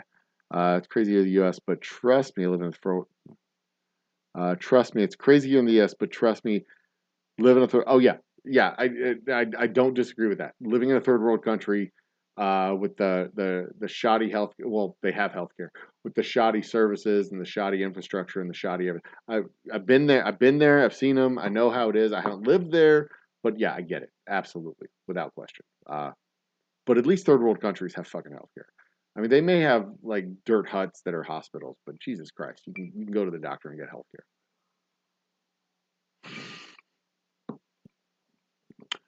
That's fair. That's a fair point, Vanessa. It's far from shitty. It's costly. If you can afford it, it's great. If you can't afford it, it's a shitty healthcare system. If you can afford it, it's great. Best doctors money can buy. If you have the money to buy the doctors, that is true. But I personally know someone who has had to choose life-giving drugs or rent and the last 6 months of their life, living their last 6 months of their life comfortably. Because they could have spent all their money on life-saving drugs and not had those, made it through those 6 months, but not been able to pay rent, not been able to eat, not been able to take care of her kid, not been able to do things. So she literally chose to not do the drugs, not go the option of the life-saving drugs, and choose instead to have a home, have food, have a very fulfilling final 6 months of her life with her kid. She didn't tell anybody about this decision. She decided that it was more valuable to her to make the conscious choice to forego the life-saving drugs in order to have these final 6 months worth of experiences with her kid. She chose this. This was the conscious choice that she made. She didn't tell anybody else about that. But this was the conscious choice she made, and she passed at the end of last year, in October. So these are real life decisions that people have to make. In the greatest economy in the world, the greatest country in the world, the only global superpower, where our costly healthcare system, if you can afford it, is the best healthcare money can buy. But if you can't afford it, the alternative is just fuck you and die. That's it. That's the choices you have. You can either afford to pay for it, or God forbid it's something catastrophic, and then it sucks to be you. Just die. And that is unfortunate that we live in a country that makes that choice. But we can solve that problem. That is a solvable problem. That is a 100% solvable problem. Because, the catastrophic care that she needed at the end of her life was still paid for by her insurance company. It could have been skipped. That could have been foregone. That catastrophic care could have been forestalled for another probably 5 to 10 years if the meds had been covered by insurance. But it wasn't. The meds weren't covered by insurance. The insurance company chose to pay for the catastrophic care rather than ongoing preventative maintenance. Because in the insurance company's calculation, catastrophic care was cheaper rather than 5 more years of paying for a very expensive medication that the insurance company would have had to cover the very expensive part of, where she would have had to cover a less expensive part of. So that was the calculus. The insurance company said, 1 big payment now versus 5 more years of small to moderate payments, followed by 1 big payment, where it was all going to come to the end. Because human life does have a price tag. And that is a fact of life. Human life does, in fact, have a price tag. Did it just get dark in here?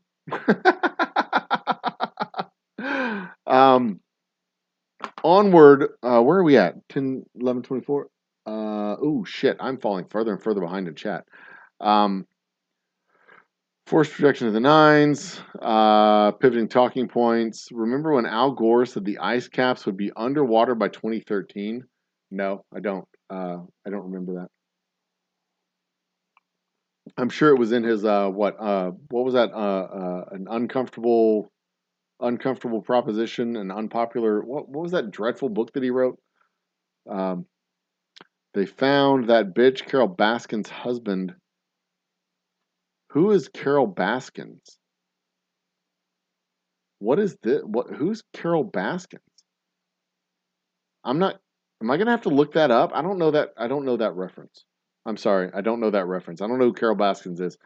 You gotta give some context there. Sorry. I don't need talking points. Breaking news. I meant to type breaking. What did you type? Breaking new. Oh, when Al Gore invented the internet, he did say he invented the internet.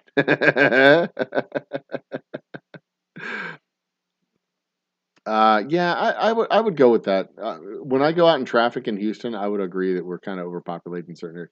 But our overpopulation in the United States is another policy choice.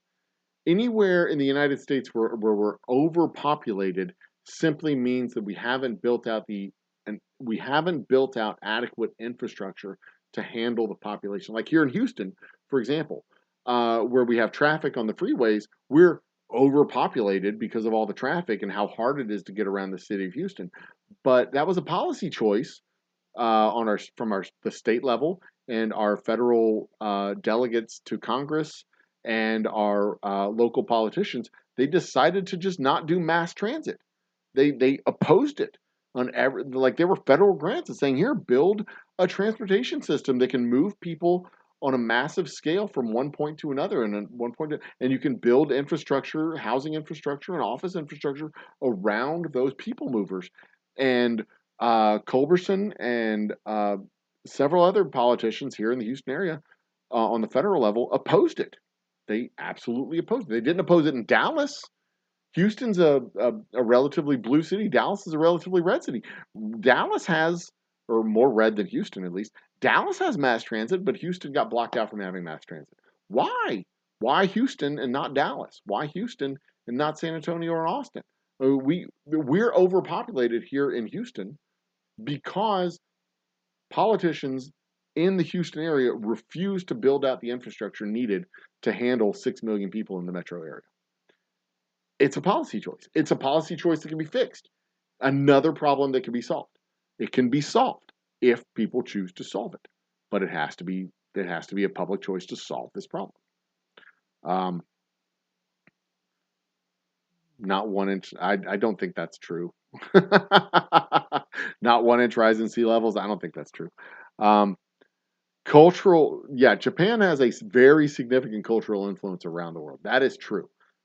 That is true. Japan has significant cultural influence around the world, but it's not as significant as like the United States influence in Japan is greater than Japan's influence in the United States. Japan has huge influence in the United States. No question about that. No question about that. But in fact, Japan probably has as much influence in the United States as Britain and France, to be completely honest. Because you think of Japanese movies, samurai movies versus British comedy, British dramas, French comedies. French is probably behind Japan, to be completely honest. India probably has more cultural influence in the United States than France. Probably. Yeah, I mean, when I think of a list of movies in my head, I can think of Indian movies before I can think of French movies. And when I think of French movies, it's usually French artsy fartsy movies that aren't like really that aren't. I mean, they're distinctly foreign.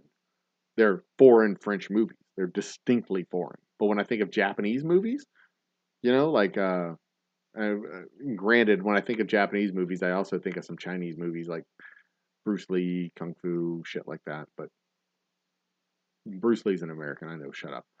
But yeah, the samurai westerns and stuff like that. There's tremendous cultural overlap between Japan and the United States, significant. But Japan is not a cultural superpower the way the United States is, not by any stretch of the imagination. When they switch the narrative from global warming to climate change, the narrative, yeah, sure, okay. So here's the other. This is again going back to the Old Humble tutorial about how to argue against nonsensical statements. When you see this, you're just like, no. On we go. Things from other cultures and make them their own. Yeah, pretty good at it too. Very true. Think about scare tactics. When I grew up, it was acid rain, acid rain was a thing. It was a problem that got solved. There was sulfur in the atmosphere. The ozone layer problem was a problem, and it was solved. Chlorofluorocarbons were going into the atmosphere, attaching to ozone, and dragging it down from the ozone layer in the atmosphere. That was a problem that got solved.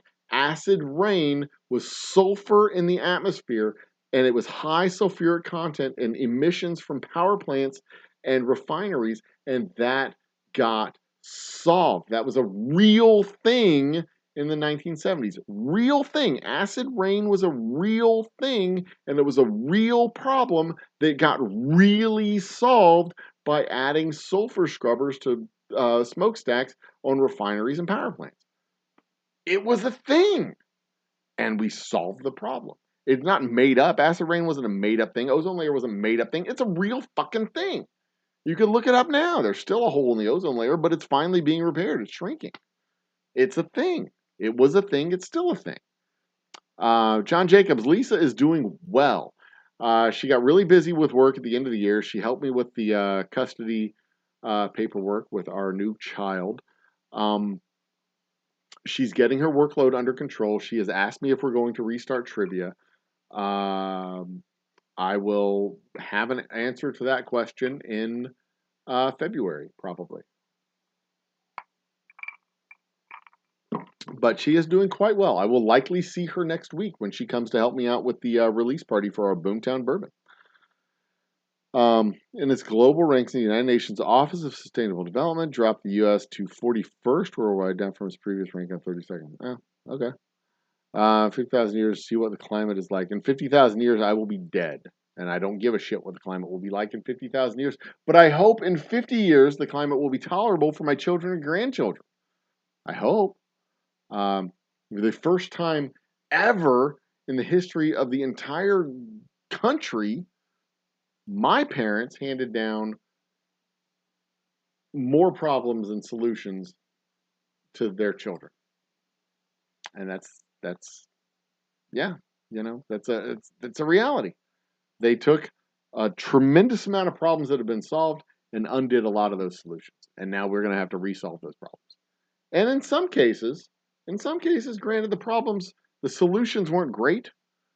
Created more problems than solutions, and they undid a lot of those solutions. And now we're just going to have to resolve those problems in new ways and better ways. But that's what we do. We solve problems. That's why we are the global superpower. World was thawing from a global ice age. No. No. No. No. No. No. No. False. And now, part of this might be true. Global was thawing from a global freeze for tens of thousands of years. Maybe. Partly true. But nothing to do with man-made. False. False. That is 100% false. 100% false. 100% false. And like I said, this is how you debate nonsensical statements. That's not true. And then you move on. You don't debate nonsense. That's like arguing with a toddler. That's like playing chess with a pigeon. That's like eating a shit hamburger. Eating a shit burger. Literally a piece of shit in between two buns of bread. There's no reason to do it. It's like, here's a shit burger. I'm not eating this. There's no counterpoint to that. There's no counterpoint to, I am not eating a burger full of shit. If you're really smart, you don't even take it. But if it's handed to you, you look at it and go, this burger's full of shit. I'm not eating it. And you put it down and you walk away. You just Walk away and watch. This is how this is done. Walk away. uh, when pushed, you switch to a different one. He's got a point there, Sunflowers. Um, uh, uh, but I'll let y'all work this out between the two of you. I'm sure I'll enjoy reading it as we go towards it. How long for the sun to circle the galactic center? I think that's what, 125,000 years? Isn't that what it is? I don't know how long it takes to circle the galactic center. I don't know. 25,000 years? 50,000 years? I don't know. I don't know the answer to that. Internet says 230 million years. Oh, to circle the galactic center. That's a long time. 230 million years. It's a long time. Too much love to all of you. I have lots of homework. All right. Good night, Soldier Girl. Thank you for joining us tonight, Soldier Girl. We love you. Soldier Girl hit the sack. I'm probably going to need to wrap this up soon. I have an early morning tomorrow. I have a meeting, a webinar at 1. I'm gonna look up. I gotta look up my calendar tomorrow. See what it says. You can close. I don't need you. I gotta look up my calendar tomorrow. I'll do that in a minute. Hope to see you Friday. I will almost certainly see all of y'all Friday. By the way, on Bacon's cast.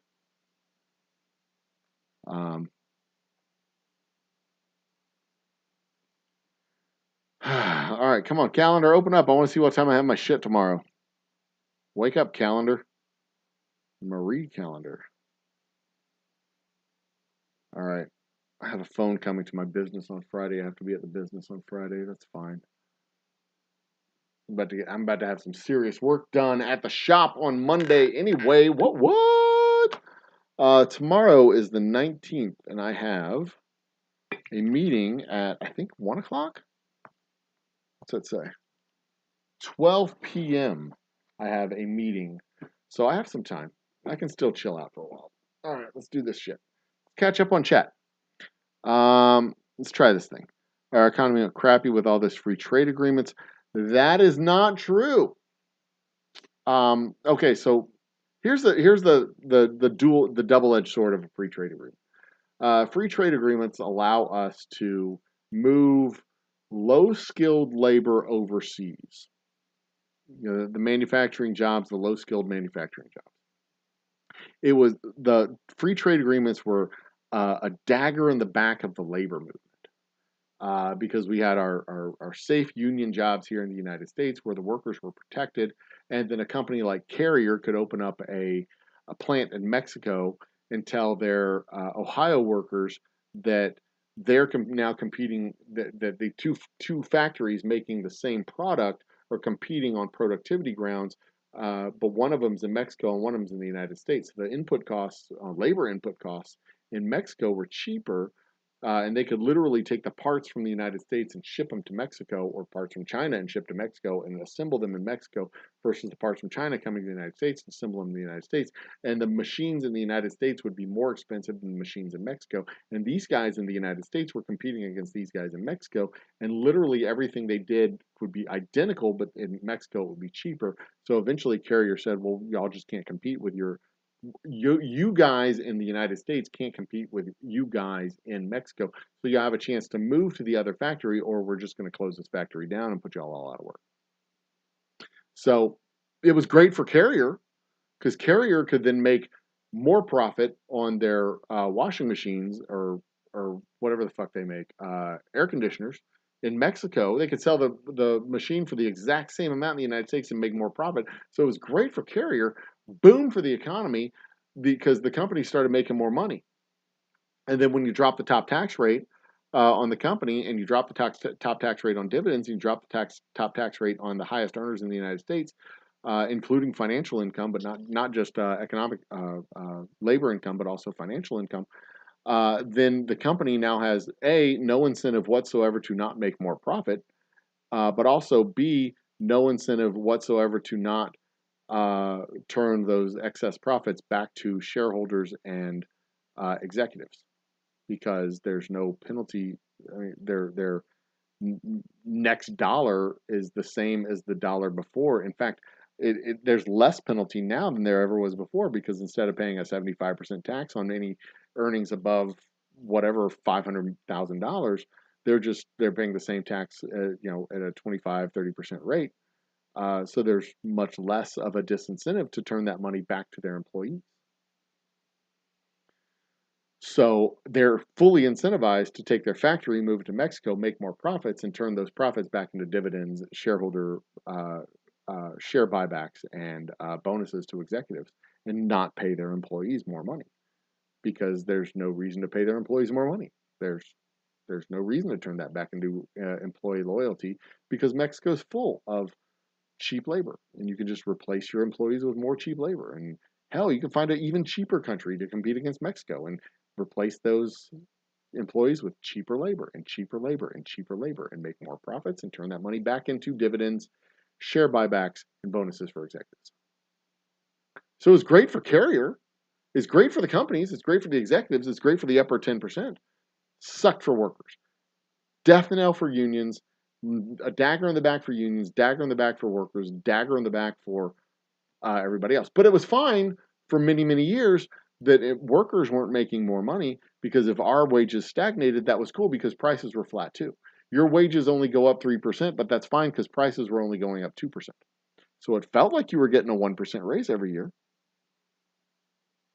because all your shit wasn't getting more expensive. So it felt great for 30 years, from 1980 to, from the early 80s up into the early teens of the 21st century. But that also put housing on a skyrocketing trajectory, that put cars, anything you bought with debt, on a skyrocketing trajectory, because loans were cheap. So, a $300 loan could be $10,000, $15,000, $20,000, $25,000, and it's so $300 a month, because interest rates kept going down, and kept going down, and kept going down. So houses went from $60,000 to $70,000 to $100,000 to $150,000 to $200,000, $400,000, $500,000 for an entry-level house, because your monthly bill was $1,000 a month, and the interest rates kept going down, and kept going down, and kept going down, and kept going down. So, yeah, that's, it solved a lot of problems. It was great for the economy. If you owned a house and your house tripled in value, it was great if you owned a house. But it sucked if you were 2 generations later trying to buy a house, because the houses have gone up in like 6,000%. That entry-level house that was $60,000 back in 1982 is now a $600,000 house, because it's gone up that much. So it's great for the economy. It really is. Trade agreements were great for the economy, but and part of it was also that we could send that work overseas and then retrain our workforce for higher level functions. The buggy whip industry went out of business when we had cars, right? So you want to send your low level manufacturing jobs overseas, and then train those low-level manufacturing jobs into making semiconductors and plastics and downstream products for the petroleum industry, and transistors and microchips and all that other shit. But then the transistors and microchips went overseas, and now we're retraining those people to do solar panel installations and all this other shit. I mean, that keeps the economy dynamic. You keep sending these low-level jobs to other countries and let them do the T-shirt manufacturing and poppet sockets and all this other shit that they do in China and India and whatever. But there comes a point where you gotta stop doing that. You can't keep racing you can't keep squeezing it down. You can't keep racing it. And we may have reached that point with, when we had an interruption on the supply side that caused prices to spike, and then, companies taking advantage of that and causing inflation to go up even more with profiteering. Yeah, we may be seeing a structural shift in the next 5 years. We might be seeing that. We'll see. We shall see. I don't know. I don't have a crystal ball, but I can tell you that because we are the global superpower that we are, we will solve this problem too. This is a solvable problem. This is a solvable problem. So there you go. You can only like it so many times. Thank you guys, by the way, 12 likes, 9 watching. I appreciate that. Thank you so much. Did I like it? I have not. Let's make it another like it one more time. So there we go. That should be 13 likes.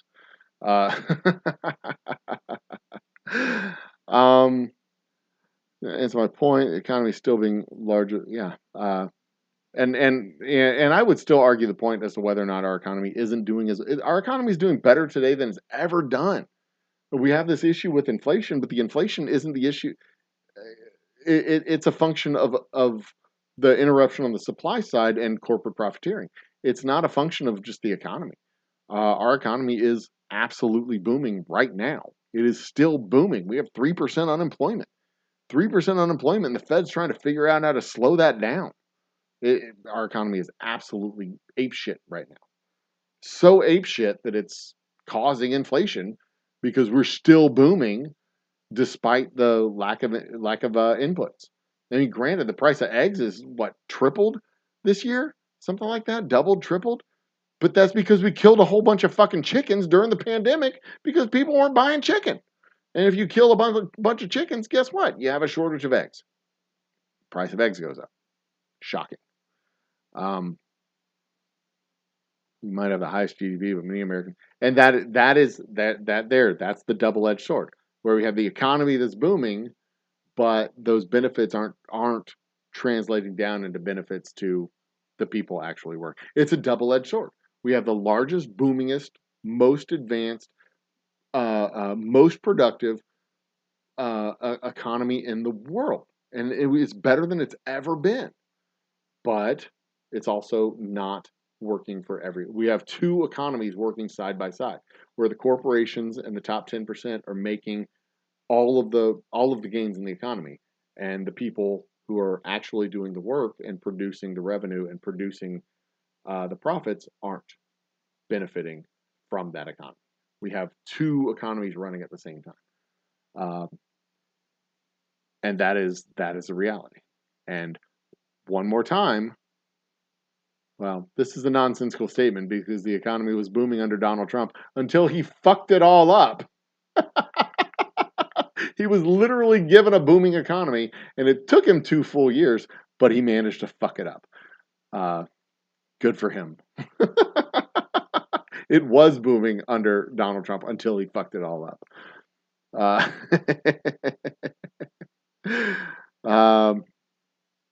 Really slow to see, fast. The whole really slow to, yeah, and that's how things go. That's how things go. That's how nations collapse. That's how cultural change works. It goes really slow, and then all of a sudden, and boom, and then we catch our breath, and it goes really slow again for a long while, and then, that's just how things go. That's how we do it. True, lefties always seem to ignore facts because they have a superiority. So who is it that ignores facts? Really? Really? Who's it that ignores facts? Like, elections? Anyway, I am so far behind. And I've gotten further behind too. Holy shit. Compared to who? 93, 94 was Iraq. All right, let's catch up. I'm going to catch up. We're going to catch all this up. This is the Panama that caused us to alert our nuclear bombers panel. Okay. I don't know about. I am unfamiliar with that incident. I was 7 in 1982. I should make some money. Facts.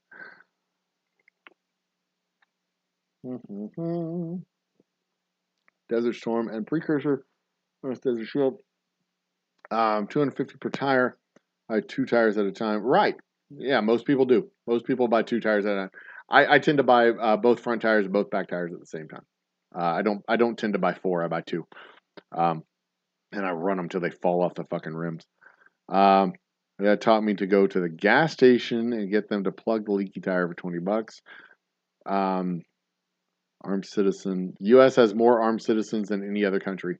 Yes, they do. And I don't know if that's something to be proud of. But it's true. It is true. We have more guns and more citizens with guns than any other country. John Jacob's dad was born in 1914. My dad was born in 1949. My mom was, no, 1947. My mom was born in 1949. They were tail end of the boomers generation. Or the front end of the boomers. Which was it? Front end or tail end? I think they were the tail end of the boomer generation. Push back a little on this, though, talking to the kids makes you think that some of these opportunities are melting some of the kids' brains. Certainly true that we compare the U.S. to countries sub-Saharan Africa. Physical poverty in the U.S. is obviously less extreme. That is true. Compared to countries in sub-Saharan Africa, poverty is less extreme. But people in America don't compare their poverty to people in Africa. People in America compare their poverty to people in America. And it's not enough to say, well, yeah, you've got, even the poor in America have refrigerators. Yeah, but if you can't afford food to put in the refrigerator, it doesn't matter if you fucking have a refrigerator or not. You know what I mean? So, yeah. ADHD is on the rise. What a surprise. I've got opinions on that. My wife would argue with me. I think it's overdiagnosed, but what the fuck do I know? I'm just a guy who makes whiskey. What do I know about ADHD? We can order stuff from the other side of the country from Set Electronics and have it. We can have it on the doors tomorrow. I ordered shit today that's gonna. I ordered a couple of SIM cards, and I'm gonna have them in my hands. I ordered beard balm yesterday, and I got it today. I went to Walgreens to get beard balm, some oil and shit to condition my beard, because it was wiry and it felt rough. It was $16 at Walgreens. I went on Amazon and ordered it from Amazon for $6, and it showed up at my door today. I didn't even have to do anything. Saved $10 and had a computer deliver it to me. Or a computer tell a human being to deliver it to me. It's insane. It is insane. Using 3D printers to make parts for the quarter horse aircraft. It is crazy. We fucking live in the future. We live in a sci-fi world. It is crazy, the shit that we can do today. It is absolutely crazy. My current Virginia GI docs have solved a problem that are had for 3 decades, and neurologists solved the migraine issue. Well, there you go. And I'm sure they're going to create other issues, but the solutions create problems. But you solve those problems too. The U.S. poverty rates are higher than Nordic countries. That is also 100% true. Compared to similar advanced developed countries, we lag behind other countries, but we have more aircraft carriers than they do. So there's that. Parents were born in the 1914 too. Poverty in the U.S. is like less than 14,000 a year. Yeah, but it's more. It's when you have children, the poverty line is a higher. Like if you have 2 kids, I think it's like $25,000. It's it's different when you have kids. It goes up higher. 4 trillion. But even people who aren't living in poverty or living in economic insecurity, a lot of people who aren't living in poverty are living in economic insecurity. Like if they get a divorce, they lose their house, they become homeless. A job shock, wage shock, and they can miss rent. People living on their mortgages, they lose their job, they have their credit change. You lose. You get your bills called, your credit cards called. That's a real thing that fucking happens. You lose your job, you can have your bank reevaluate your credit situation, and then you have to pay your credit back. And now all of a sudden you have a card that's been canceled, and you're fucked. You have $5,000 debt on a card that's been canceled, and you got to pay that fucking thing back. How are you going to come up with $5,000? You just lost your job. There's a whole lot of economic insecurity, even among people who aren't considered poor. These are real things that happen to real people. But those are problems that we can solve. These are all problems that we can solve. The structural problems that we can address, we can do it. We just have to want to do it. And I trust that the next generation will be able to do that. The millennials that come into that are the Gen X. There's a significant portion of Gen X, but there's a significant portion of Gen X that has been their brains have been rotted out by their boomer parents. There's another significant portion of Gen X that is more like their kids than like their parents, and that's the portion of Gen X that is going to help their kids solve the problems of the future.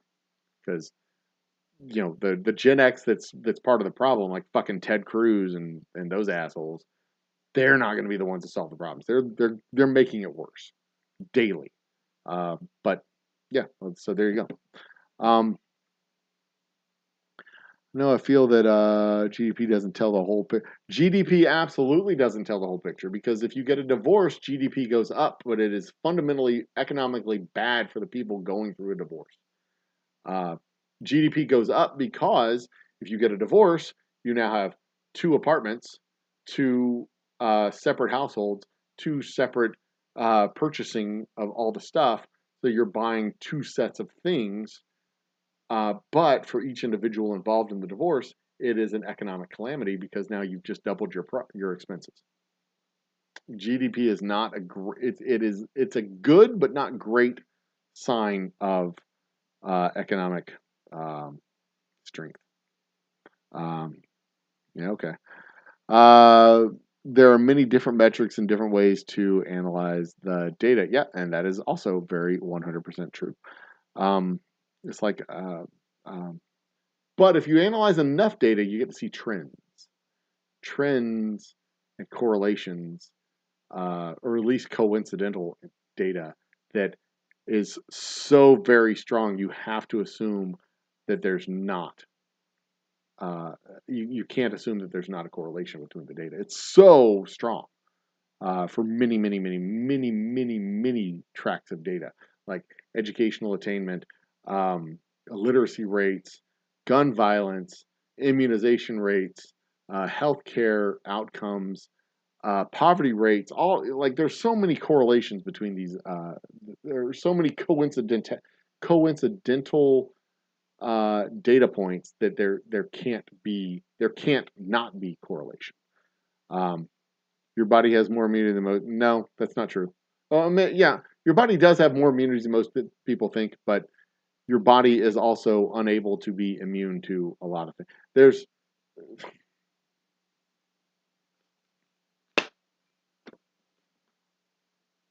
All right, enough with the nonsense. Kids over the friend's house.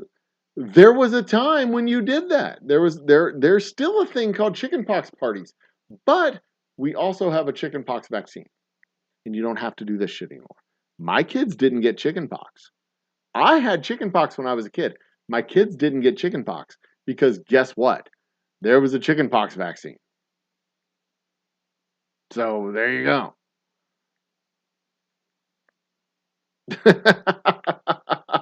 They got a vaccine, so they didn't have the chickenpox.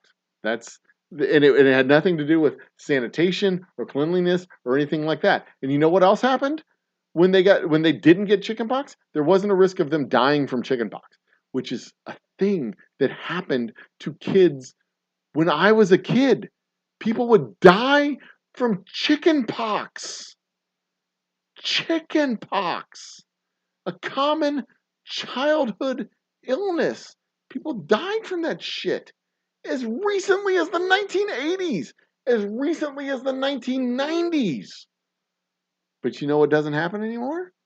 Kids dying from chickenpox because there's a chickenpox vaccine. And it has nothing to do with sanitation or any other bodily immunity or any other nonsensical bullshit, which is... All right, on we go. Where are we at? 12:42. 12:02. Only 40 minutes behind. I'm going to catch up. I am going to catch up. I'm committed to catching up. Digital comics platform Amazon's plan to cut 18,000 jobs. Comixology hit hard by that's could be. I don't know. Compared to who? Call it other economies are dependent on ours. The Chinese economy is one that's dependent on ours. All kinds of African economies are dependent on ours. European economies are largely, they're not completely dependent on ours, but they're largely dependent on ours. Canada's economy, Mexico's economy, South America's economy. Saudi Arabia is dependent on our economy. Saudi Arabia, Iraq, Kuwait, UAE, Dubai, Oman, Yemen, India to a large extent, but not completely. If you remove the United States economy from the global markets, there would be a worldwide crash because there are so many economic structures that are dependent on. It's a God's honest truth, 100% true. There are a tremendous number of global international economies that are dependent on ours. Don't even remember the last time I got, I don't get the flu shot very often. God's honest truth, I don't get the flu shot very often because I would do it every year when I worked at the bank because they offered it at the bank. They would come in and do the flu shots. I'd go get my flu shot. But if I have to go do it, like I don't think about it because I don't hang around people very often. When I was doing my tastings and interacting with hundreds of people a day, I definitely make sure I had all my vaccines because you people are filthy. But yeah, vaccines work, and people who say otherwise get the smack. Shame on you. Quit being dumb. I hear in Canada they have a new strategy. When you get sick, they will refer you to the left. It's nonsense. Oh, why am I alive? The government sends you to what? Oh God. Vanessa. We live in a global economy. USA's economy depends on China. Nope, that's not true. China's economy depends more. China's economy depends more on the United States than the United States economy depends on China. If you remove China from the equation, the United States will find another supplier. And we're working on that right now with the disruptions on the supply side. Those supply chains are moving to India. They're moving to Indochina, Vietnam, Taiwan. Taiwan. They're bringing factories back to the United States, Mexico, South America. The supply chain is shifting significantly away from China because China is having this population problem as well as the ongoing COVID lockdowns. It's true. It is very true. Anyway, where are we at? 12:10, 35 minutes. 35 minutes. I'm catching up. East Coast is adding train lines. Oh, that's cool. Why can't I accept the USA as an economic superpower only based on our country? Oh, and that's fair too. Only based on the GDP. There's a whole lot more that goes into US as an economic superpower. Sometime tomorrow. That is also true. I will be caught up sometime. Well, later today. I expect I'll be caught up by 1:45. Relocated back to the town center. It was 2 miles on the edge of town. It's your favorite foreign movie. It'll come back to you. Yeah, okay. What is there a French movie that's my favorite foreign movie? The Pink Panther? That's a French foreign movie, isn't it? The Pink Panther is an American movie based in France. U.S. depends on China. No, stop. Okay, be nice. Who's there? Whiskey, Jen. Easy Street with Jen is in the house. Cheers, Jen. Welcome to the party. I'm drinking Boomtown Bourbon, Jen. What are you drinking? Your box should be arriving any day now, by the way. How's everyone tonight? Bacon, where do you think a lot of our supply chain comes from? Jen. I'm not an hour behind. I am, as of right now, 30 minutes. So take that, John Jacobs, Jingleheimer Schmidt. America's dependence on China, crisis in marketing. Embrace the hothouse earth. I like that he reads the chat. I do, and this is the Old Humble overnight format. I like this format, but okay, I want to talk about this real quick. I do want to add a feature to the channel that we do like on Sunday night, maybe Monday night. I want to do it on a maybe Saturday night. Do it on a night where I don't have to wake up the next morning. So maybe Friday nights. But I want to go back to doing like a forum thing. I'm concepting this out in my mind where we have four or between 3 and 6 people on the channel, and then we have chat over to the side, and we do the thing. Can't do it Friday night. That's when Bacon does his thing. I don't want to step on Bacon's channel, but do it like Sunday night maybe, and do just a 3 to 6 hours, somewhere between 3 and 6 hours. We start at like 9 and we go to midnight, maybe 1 or 2 o'clock, and just go and we'll talk. We'll do a week in review. I want to get some other whiskey tubers because I want to talk some whiskey stuff, but I also want to talk current events and just kind of do some stuff, like have a couple of whiskey tubers and a couple of normies, and we just talk and we'll have a happy hour, and it won't just be me with you folks in chat. It'll be me with you folks actually on the forum, and we can just So what's been in the news lately? And I'll have like 6 or 7 topics. I'll moderate so we can have all the stuff, and we won't have talking over each other. We won't have yelling back and forth. We won't. I can mute people if I need to. I'll be the moderator and we'll run it. I kind of want to do it that way. I don't want to this chaotic free for all. Um, have a set of topics so we keep things going. We won't ever get to that point where everybody just goes, ah.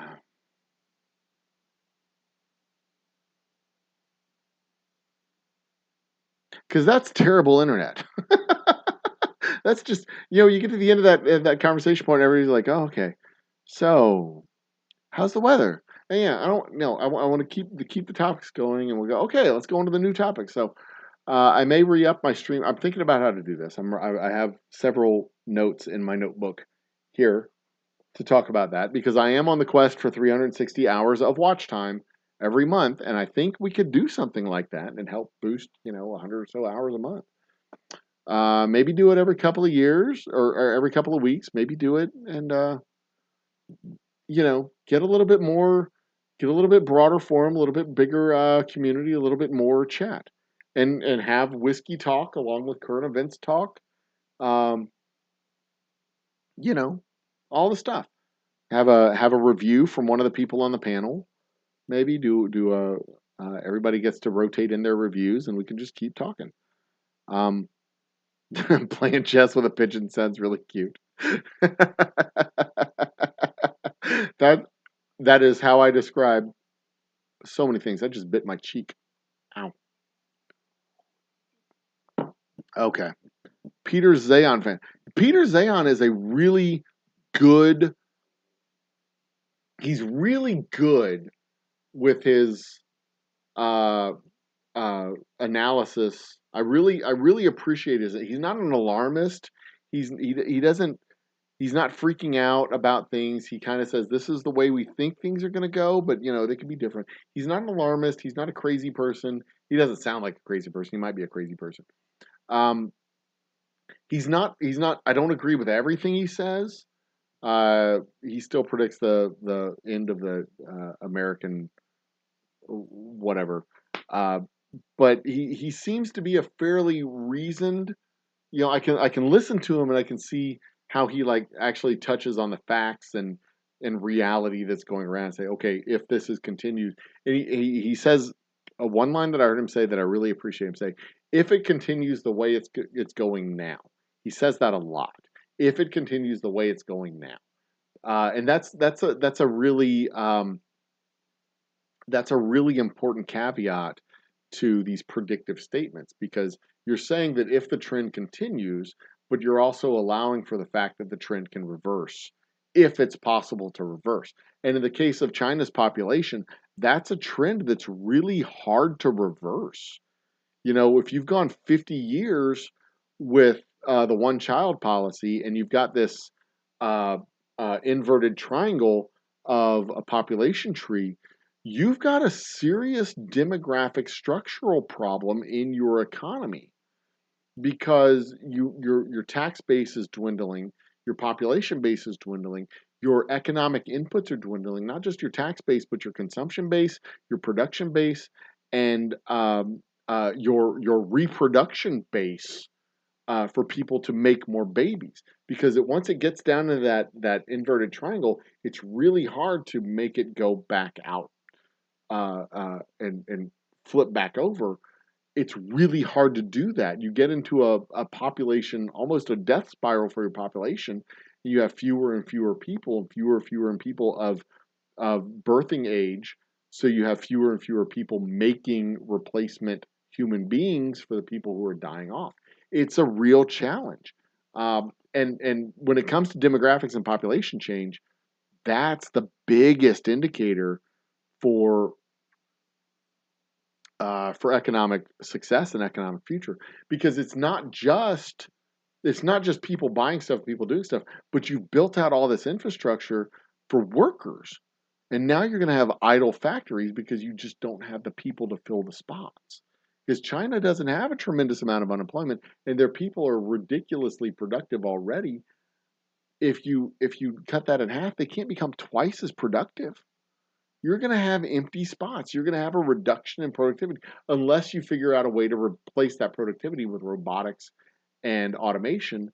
And I don't know if China has the innovative capabilities to be able to do that. China's not Japan. Japan's much more innovative than China. China might be able to buy innovation from foreign sources. And maybe that's the way it's going to go. Like factories in China will say, okay, we need to automate these things, but the question is going to be, can you automate the human function in those factories? Because not all functions can be automated, at least not with the current technology, which again goes back to if these trends continue. China's not a global superpower now. If these trends continue, they're not going to be a global superpower in the future. They're going to retreat from where they are. But even if they're able to stop the bleeding and reverse the trends and stabilize the collapse, they're still not going to be a superpower, because all they'll be doing is holding steady where they're at while the rest of the world advances. So again, this is why I dismiss the China superpower theorem, because I don't see it happening. There's not going to be a war between the United States and China. China's not going to advance past where they're at.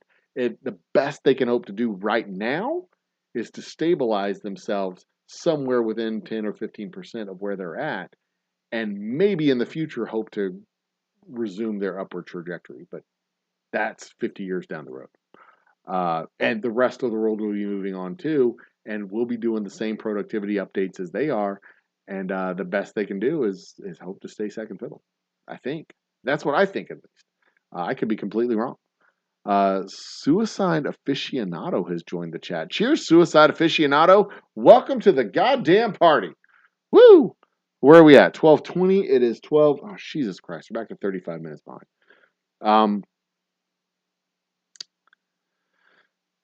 All right, let's go. Bopak, absolutely. They're tasty. Bopak's link. Yeah, thank you. Jen is interesting. I have to look that up. Suicide Aficionado is in there. I have not seen that. I have not seen that name in chat before. Welcome to the party. Thanks for joining us. Happy to have you here. Mexicans and okay, so that's I'll allow it. It's highly offensive phraseology, but I'll allow it. Chinaman? Okay, that's a very 1950s statement. I don't think they're America's greatest threat, but that's an interesting thesis. If there's any precedent from the past, it would probably follow something like what he's saying. Sunflower, 10 to 20 years. Misty Ped. Who the fuck is Misty Ped?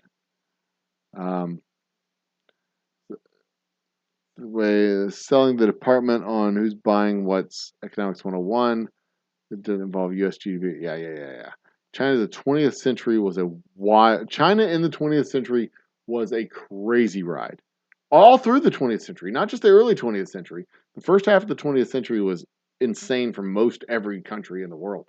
The second half of the 20th century was cuckoo nuts. Oh my God. the way their trajectory of development in the second half of the 20th century was amazing. Cheers, good night. Seriously podcast. It was good to see you here. Thank you for joining me. I hope to see more of you soon. I used that as a pickup line for a girl once. I saw her at a bar. I chatted her up. The next week I saw her again. So, I'd like to see more of you. She said, really? I was like, yeah. I mean, and not just socially. I mean, like, more of you. Like, really? Like, yeah. You want to have breakfast? She's like, yeah. And we left the bar and we went and had breakfast. And then, you know, we finished the night together. But it was the second time I'd seen her in that particular establishment. And it was uh, a very effective pickup line. I might say so myself. Thank you very much. Um, as far as manufacturing being moved to Mexico, it hasn't aged very well. Yeah, that's true. It hasn't. But uh, it also depends on what kind of factories you're talking about. Um, and it also depends on how you define quality, because a lot of the vehicles that are made in the United States are assembled in the United States, and the parts are still made in Mexico. Mexican manufacturing has its issues, but there's definitely some things that have been that manufacturing was moved to Mexico, and it was harmful to the United States manufacturing processes. Definitely that was definitely a case for many many many factories.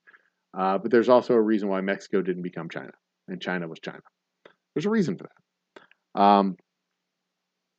And Peter's, yeah, he is, he is a legitimate expert in these things. He's not just a cuckoo bird commentator. He is a legitimate expert. He studies them very. He's a very sober studier of these trends and facts in the world, and that's why I like his commentary and can respect his opinion, versus that other cuckoo bird who's like ancient civilizations pre-ice age. I'm like, fucking shut up, dude, you loony bird, whatever that guy, Graham something or another, whatever his name was, um, or the aliens guy. It's aliens. Yeah, that dude's weird. America do make great products. I remember when our products didn't break because we made them here. Yep. Does Peter stay new? He doesn't say stay neutral. Uh, he uh, he he he doesn't stay neutral in that he states what the facts lead him to say. He's not politically biased one way or another. He just says this is the indications of what we're seeing. These are, if these trends continue. That he says that a lot. If these trends continue. Anywho, um, but he doesn't seem to have a political. He doesn't. He's not like, if they elect more Democrats, we're all fucked. No, he doesn't. That's not what it is.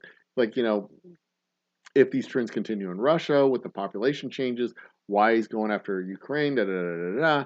If the population trends continue, there's a whole lot of geopolitics that can be described with population and demographics.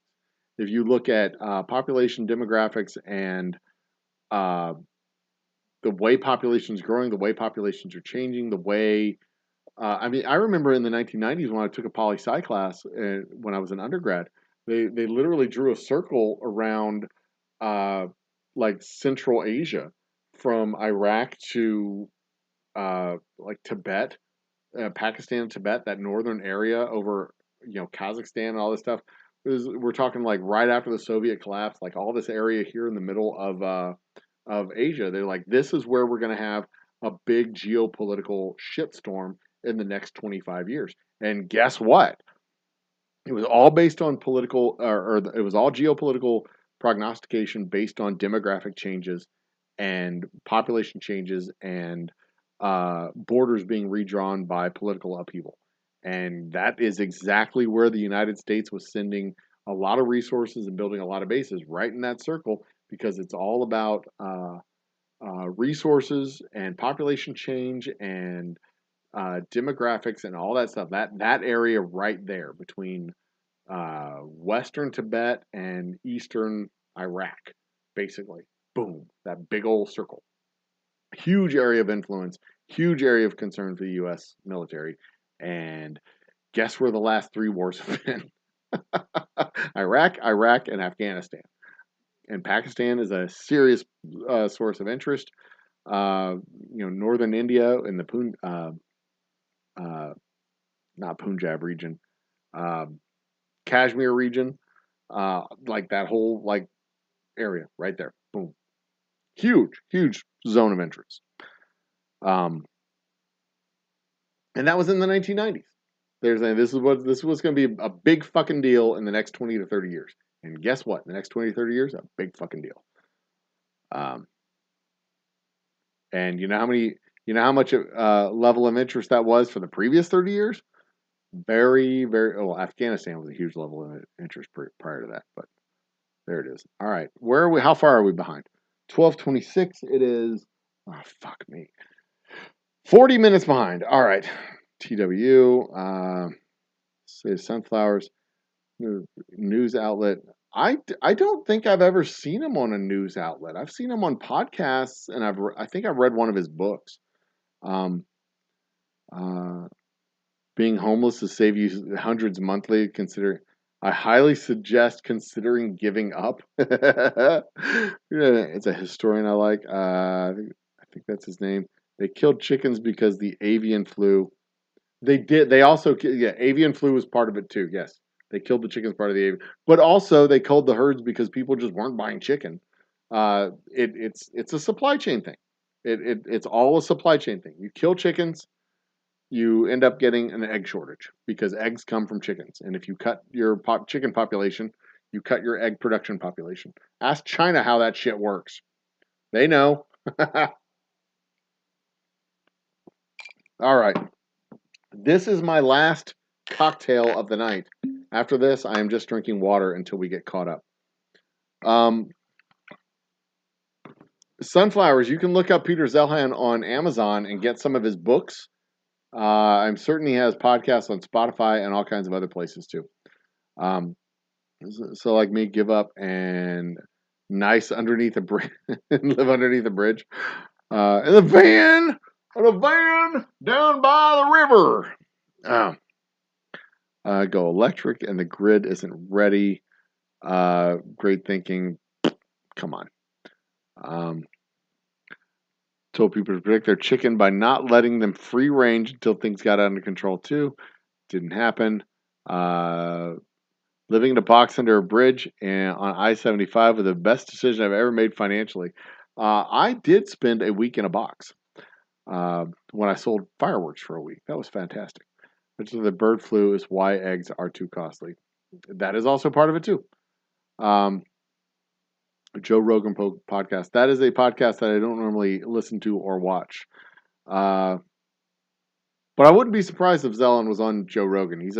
Joe Rogan is a combination of super dumb and super inquisitive.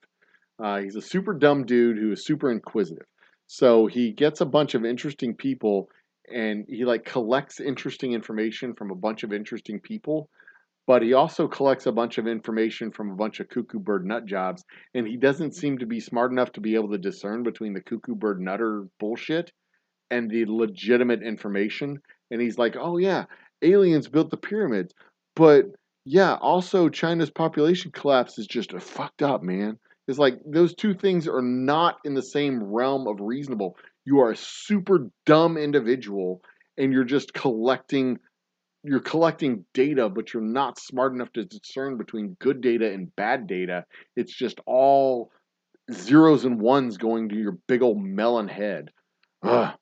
He's a dangerous combination of super inquisitive and super dumb. But he's also super entertaining to a tremendous number of people. So mad props to Joe Rogan. He knows a lot of people, and he has been very successful in leveraging his connections to do all kinds of cool things. So good for him. Mad props to him. he's living the American dream. He's one of those people who's like really dumb and really successful, which is, again, evidence that you don't have to be smart to be successful. You just have to know the right people and be smart enough not to fuck everything up. When you hit a triple, when you're lucky enough to hit a triple, you actually run to third base, as opposed to some people who were born on second base, but demanded that they could go hit the ball. So they go up to the home plate and they fuck it up, and everybody gives them a pass, and it rattles around in the right field corner, and he stops on second base instead of going all the way to third. Fucking idiots. Panhandling aside, I literally have a real job for the rest. This is an interesting troll. I appreciate this. I can absolutely 100% appreciate this because this is fucking entertaining.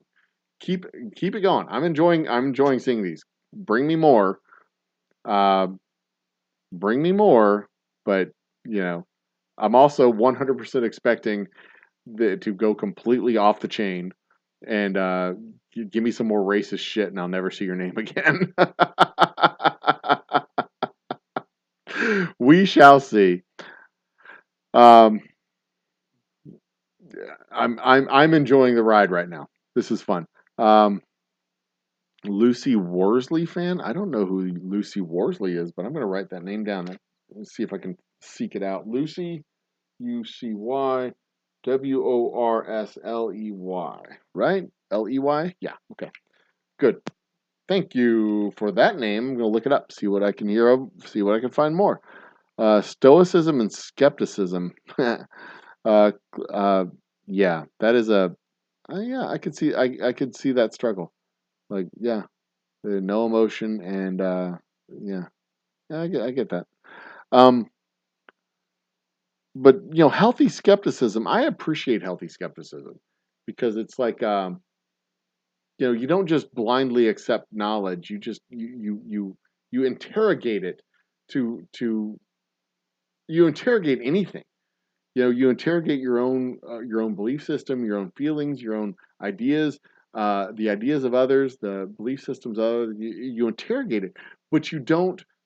It's not skepticism for the sake of skepticism, and it's not skepticism to the refusal of all reasonable knowledge. It's skepticism to the point of confirmation. And then when you get to the point of confirmation, when there's no other alternative, no other reasonable alternative, you act on the knowledge, the information you have, right? So you don't have to be 100% certain. You can be 85% certain. That's skepticism. Skepticism says, I need to reject this until we're beyond a reasonable doubt. And that's the same way when you're like, rolling dice or flipping coins or getting to the flipping cards over. You can flip over so many cards to the point where you're like, okay, I'm satisfied that the next card's probably not going to be a king because I've already seen 3 kings come through. So in the last like 16 cards, the chances of this next one being a king are pretty low because we've already got 3. There's only 1 left, 1 out of 16. That's not a particularly high number. It's a lower number than a king coming on any other card. And skepticism says, okay, I can challenge that belief up to the point where reasonable information says that we're good to go. Like, I would bet that I have in my hand a jack, and if the bet is that card is lower than a jack, then I should win. Then you should feel pretty comfortable in that next card being lower than a jack because it's probably not a king and probably not a queen because 3 kings and queens have already come through. You got kings and queens in 16 cards. You got only 1 a king and 1 queen out of the 16 cards. And let's assume the ace is a 1. Let's not be silly about this. But yeah, skepticism is not the rejection of all knowledge until you're 100% certain. Skepticism is the rejection of consensus until you're beyond a reasonable doubt. And a reasonable doubt is subjective. It can be 60%, it can be 70%, it can be 80%, it can be 90%, but it's not 100%. 100% is unreasonable because you can never be 100% certain that something is a thing. You can be mostly certain, but if you're always challenging an assertion, you're never 100% certain. And that's what skepticism says. You wake up every day, you say, am I alive? Like you do a diagnostic check. You say, am I alive? Because you could be a dream of yourself waking up. You don't know. I mean, Descartes came down to I think, therefore I am. I actually exist because I think, as a thesis and it was a thesis to kind of prove that God existed too. But how do I know I'm not a figment of your imagination? How do I know that this entire thing isn't just you in a fever dream? You're dreaming that you're watching. We're a simulation. How do we know? Well, because I think, therefore I am. I mean, you can just, you don't have to do this. You don't have to do this every day, but you can. You can wake up every single day and go, am I me? Am I alive? Is this a thing? And then, you challenge your beliefs on a regular basis. Is the United States the greatest country? Are we a global superpower? Am I a Christian? Do I believe in God? What is even? Is my dog a dog? How do I know my dog's not a cat? And I've just been given bad information. How do I know that I'm not going to pass through my desk when I stand up because the space in between atoms is mostly air? I mean, skepticism is skepticism, but it's also beyond a reasonable doubt. You accept information beyond a reasonable doubt. Just because nobody's passed through a wall, nobody's gotten their frequencies in harmony to the point where they can pass through a wall doesn't mean it can't happen. That's skepticism, right? No, that's not skepticism. That's nonsense. That's bullshit. Skepticism is saying, could this happen? Like, what would it take for this to happen? It would be a 1 in 7 gajillion chance that would even be possible. And is it even possible? No, probably not possible because you don't have any control of the frequencies of your atoms. You certainly don't have any control of the frequency of the walls of atoms. So, skepticism. I love skepticism. But there's a whole lot of people that think skepticism is just question everything. It's not question everything. It's question everything up to a reasonable doubt, up to a reasonableness. And then you accept because you have to. Like, I've never been to the core of the earth. How do I know the core of the earth is molten metal? Well, because there's a whole lot of science that says the earth is the core of the earth is molten metal and it doesn't produce water. There's a whole lot of science. There's seismic energy and all this other shit. I've never seen the whole globe of the earth. How do I know the earth's the globe? Well, because we have a whole bunch of fucking science that tells us the earth is a globe. It's easy. It's easy to figure all this shit out. Skepticism is one thing, but like rejection of knowledge until it's 100% certain, that's not skepticism. That's fucking nonsensical bullshit. So there you go. Another mini rant, and I am now back to being 40 minutes behind on chat. God damn you people. I love you. Absolutely. I love it. I love it. I do 100%. This is a feature of the show. It's not a bug. It's a feature. All I need is a clever sign, a few lies about being down on my luck, and kids with me sometimes. You don't even have to bring your own kids. You can just rent some kids. There's all kinds of kids that work for cheap.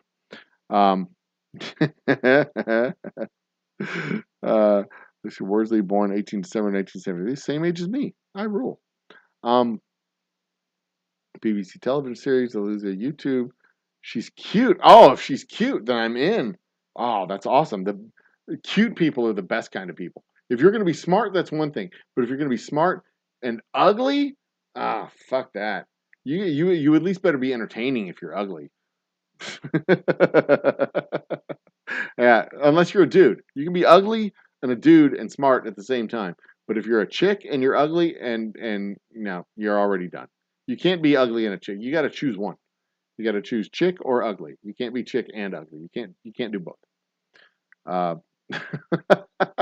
Unless you're entertaining, you can be like that entertaining kind of ugly.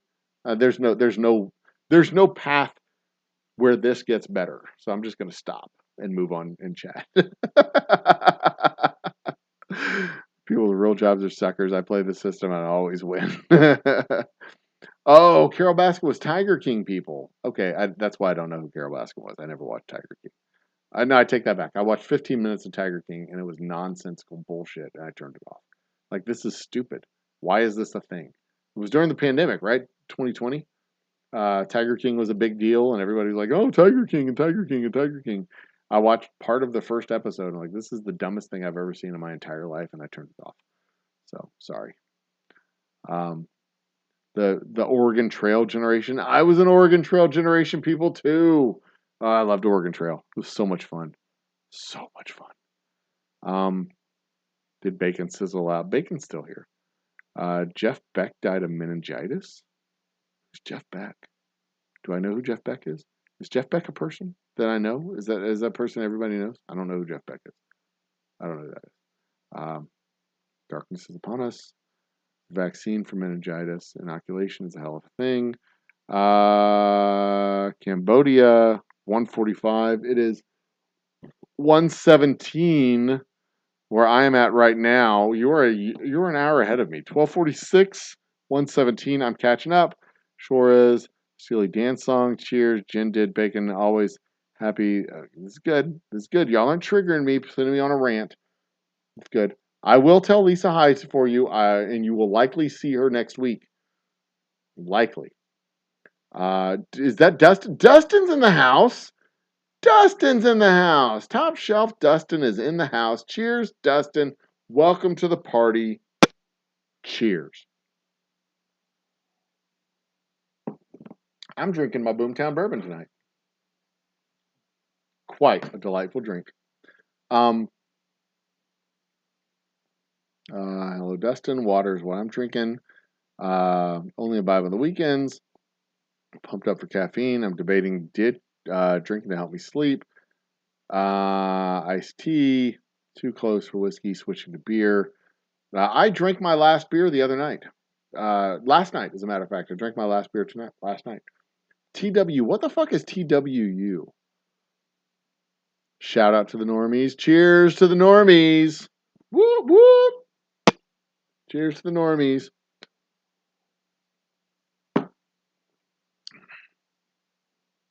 Maybe that's what I'll call it. Cheers to the normies. An Old Humble happy hour. I'll write that down in my notebook. Cheers to the normies. An Old Humble happy hour. Cheers to the normies. An Old Humble happy hour.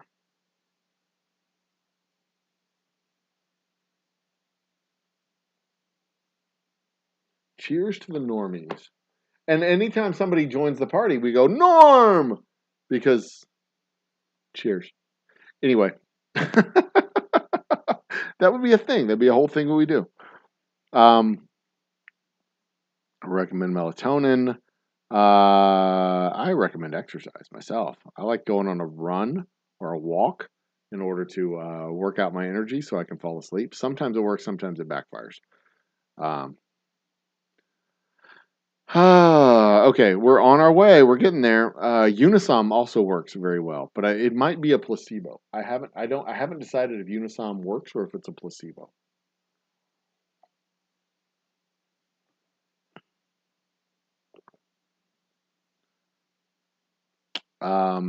Sure, China can get Elon to come over and we're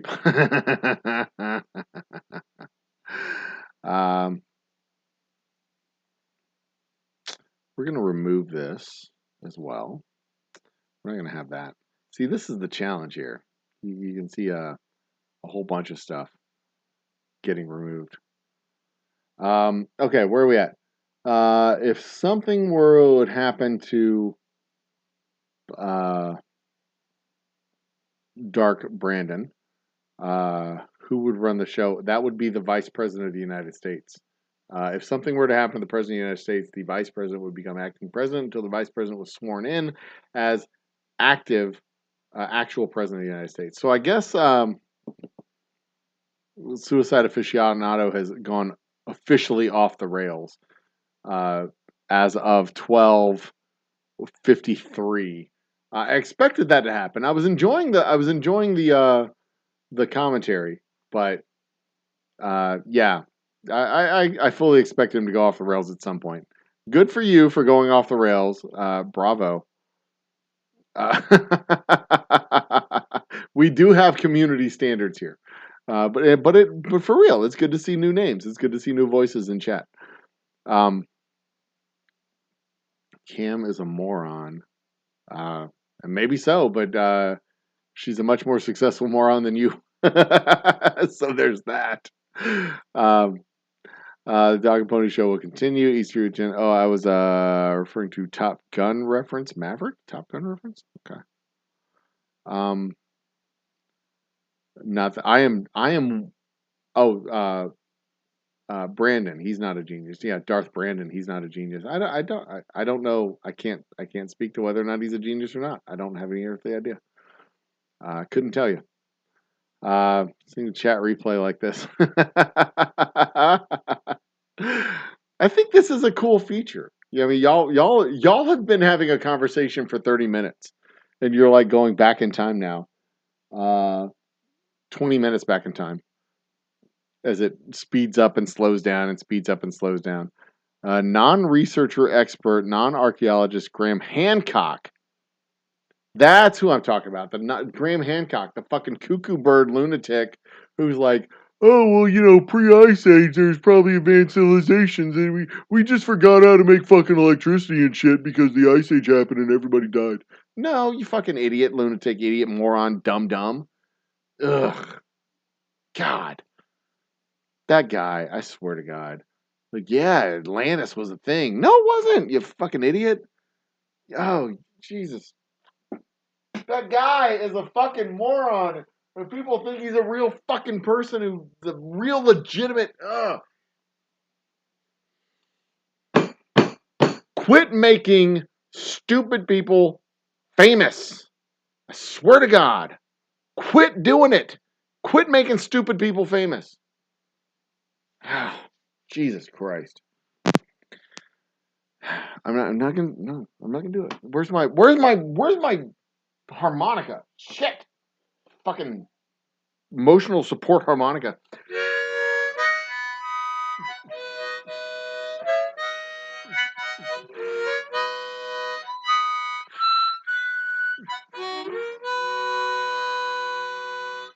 Ugh. Graham fucking Hancock is a goddamn moron. But he's a successful moron. Just goes to show you don't have to be smart to be successful. You can be very, very stupid. Very stupid. You just got to get a bunch of other dum-dums to give you money. You've just got to be smarter than a million idiots. And a million idiots give you $1 and all of a sudden you're a millionaire. That's it. You just got to be smarter than a million idiots. And in a world where there's like 7 billion people, you're almost certainly smarter than a million idiots. You can be the smartest idiot in the whole fucking room. There's a whole bunch. God, they're just willing to believe all kinds of stupid shit. Fucking.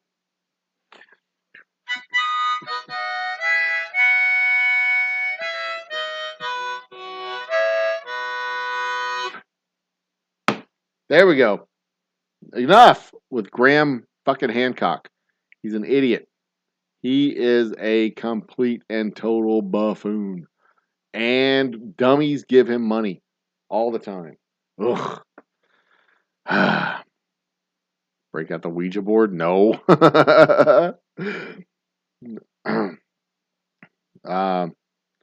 Although I wouldn't have any problem with the Ouija board. They're just silly. They're made by Parker Brothers, for crying out loud. They're made by Parker Brothers. Is an NPR on occasion. I could do Peter. Peter, I don't know who Peter is. 40 minutes behind popcorn. I'm catching up, bacon. It's 1:36. This is 1:04. I'm 24 minutes behind now. Stop the memeing, but it's a funny video. Graham fucking Hancock. God damn it. Gotta trigger me. You just gotta go and fucking trigger me with some nonsensical bullshit. I got something in my eye. This light is in my face. It's a 1 o'clock in the morning, 1:30 in the morning. Jesus. All right. This stuff me in my locker. I was forced to divulge his name only so Bopak could check out the podcast with Peter Zan. Bopak, this is why I drink. um,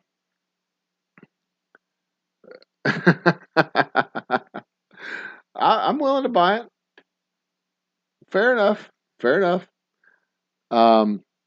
Fair enough. Don't be a troll. If you're not a troll, you're not a troll. That's fine. Hillary Putnam brain is in what? Hillary Putnam brain. No, okay. Addie does not just let anyone in the shed. Y'all are just having a conversation amongst yourselves at this point. Wisdom doesn't come easy. No, wisdom does not come easy. Wisdom comes at the expenditure of a tremendous amount of effort and several mistakes. So that's just. But you don't always. You can borrow wisdom from other people. You can borrow wisdom from other people, but it doesn't become yours unless you apply it. And that is a reality that you have to live with. Is it epistemological, ontological? You can find it easy to just speaking of. Where's Addie been? Tiger King made me made you happy. I couldn't watch it. There's a bunch of TV shows that I just can't watch. I try to watch them. There was a documentary called Under the Dome, and I couldn't watch that. That was full on nonsense about some flat earther shit. I couldn't watch that. Mark Kropka, but he's not on tonight. Coming in, talking them fancy words, Bopak. One of those people like I'd run into in the middle of the night in the woods. Oh, yeah. For some reason, I always pictured Addie as a like an accountant. I don't know why. Just like a really good accountant. To Bopak. I do love the fact that y'all are just having a conversation amongst yourselves now. Strictly platonic solids. Fair enough. Comment on metaphysics. Did I mention metaphysics? What? Did I mention metaphysics? Oh, Bopak. Metaphysics. Got it. No fair. Fine. That's fine. You don't have to add to chat and put me behind even further. Did I just catch up? Fuck all y'all and y'all and y'all. Pretty girls walk like this.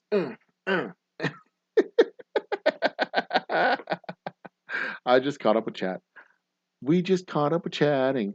We just caught up with chatting. We just caught up chatting. I wonder who it's from. When I get upset, no, not when I play my harmonica. Because you can't be mad when you're playing a harmonica. You can't be mad when you're playing a harmonica. That's impossible.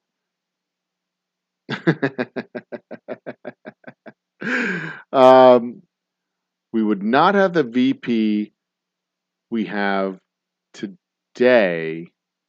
We would not have the VP we have today. I don't know what that means. Because we do have the VP that we have today. We have some terms in America for people who follow stupid people.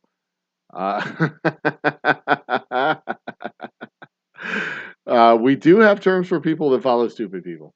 But, you know.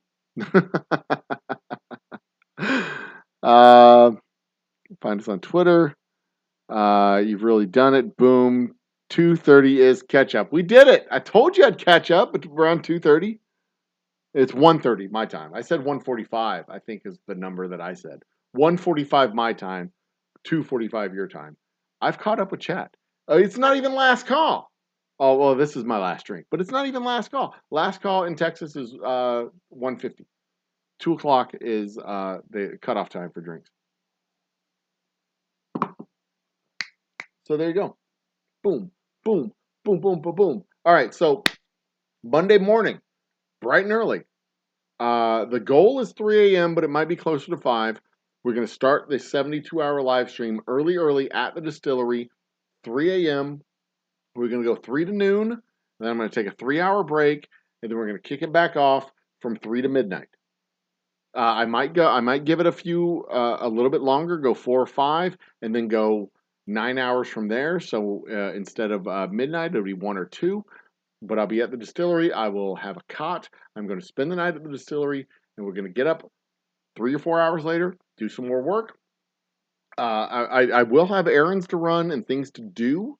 So the goal is to finish by noon and then, go run around and get some work done, buy lumber, buy screws, things that we need for the distillery to get some work done, get some lunch, take a shower, do the stuff that needs to be done. And then in the afternoon, we're going to have guests because guests can come to the distillery afternoon and not have to be sitting there like at like 4 in the morning like a fucking crazy person like me. I can get my work done. And the work that I'm going to be doing live on camera with commentary is filtering the bourbon, bottling the bourbon, labeling the bourbon, filtering the bourbon, bottling the bourbon, corking the bourbon, sealing the bourbon, labeling the bourbon, boxing the bourbon, getting it ready for sale on Friday and Saturday. We've been pre-selling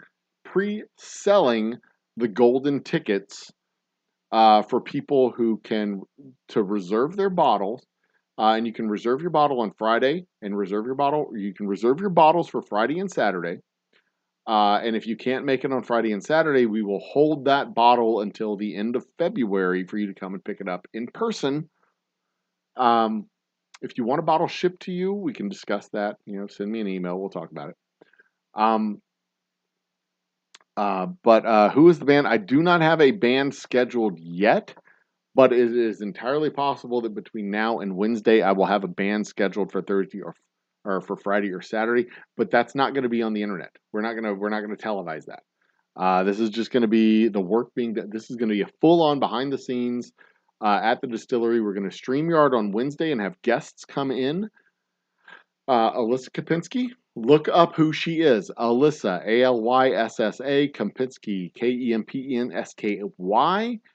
She is a star of the big screen and small screen. She is a film superstar. She was in Velocipaster 1. She will be starring in Velocipaster 2 when it gets released later this year. They start filming in April.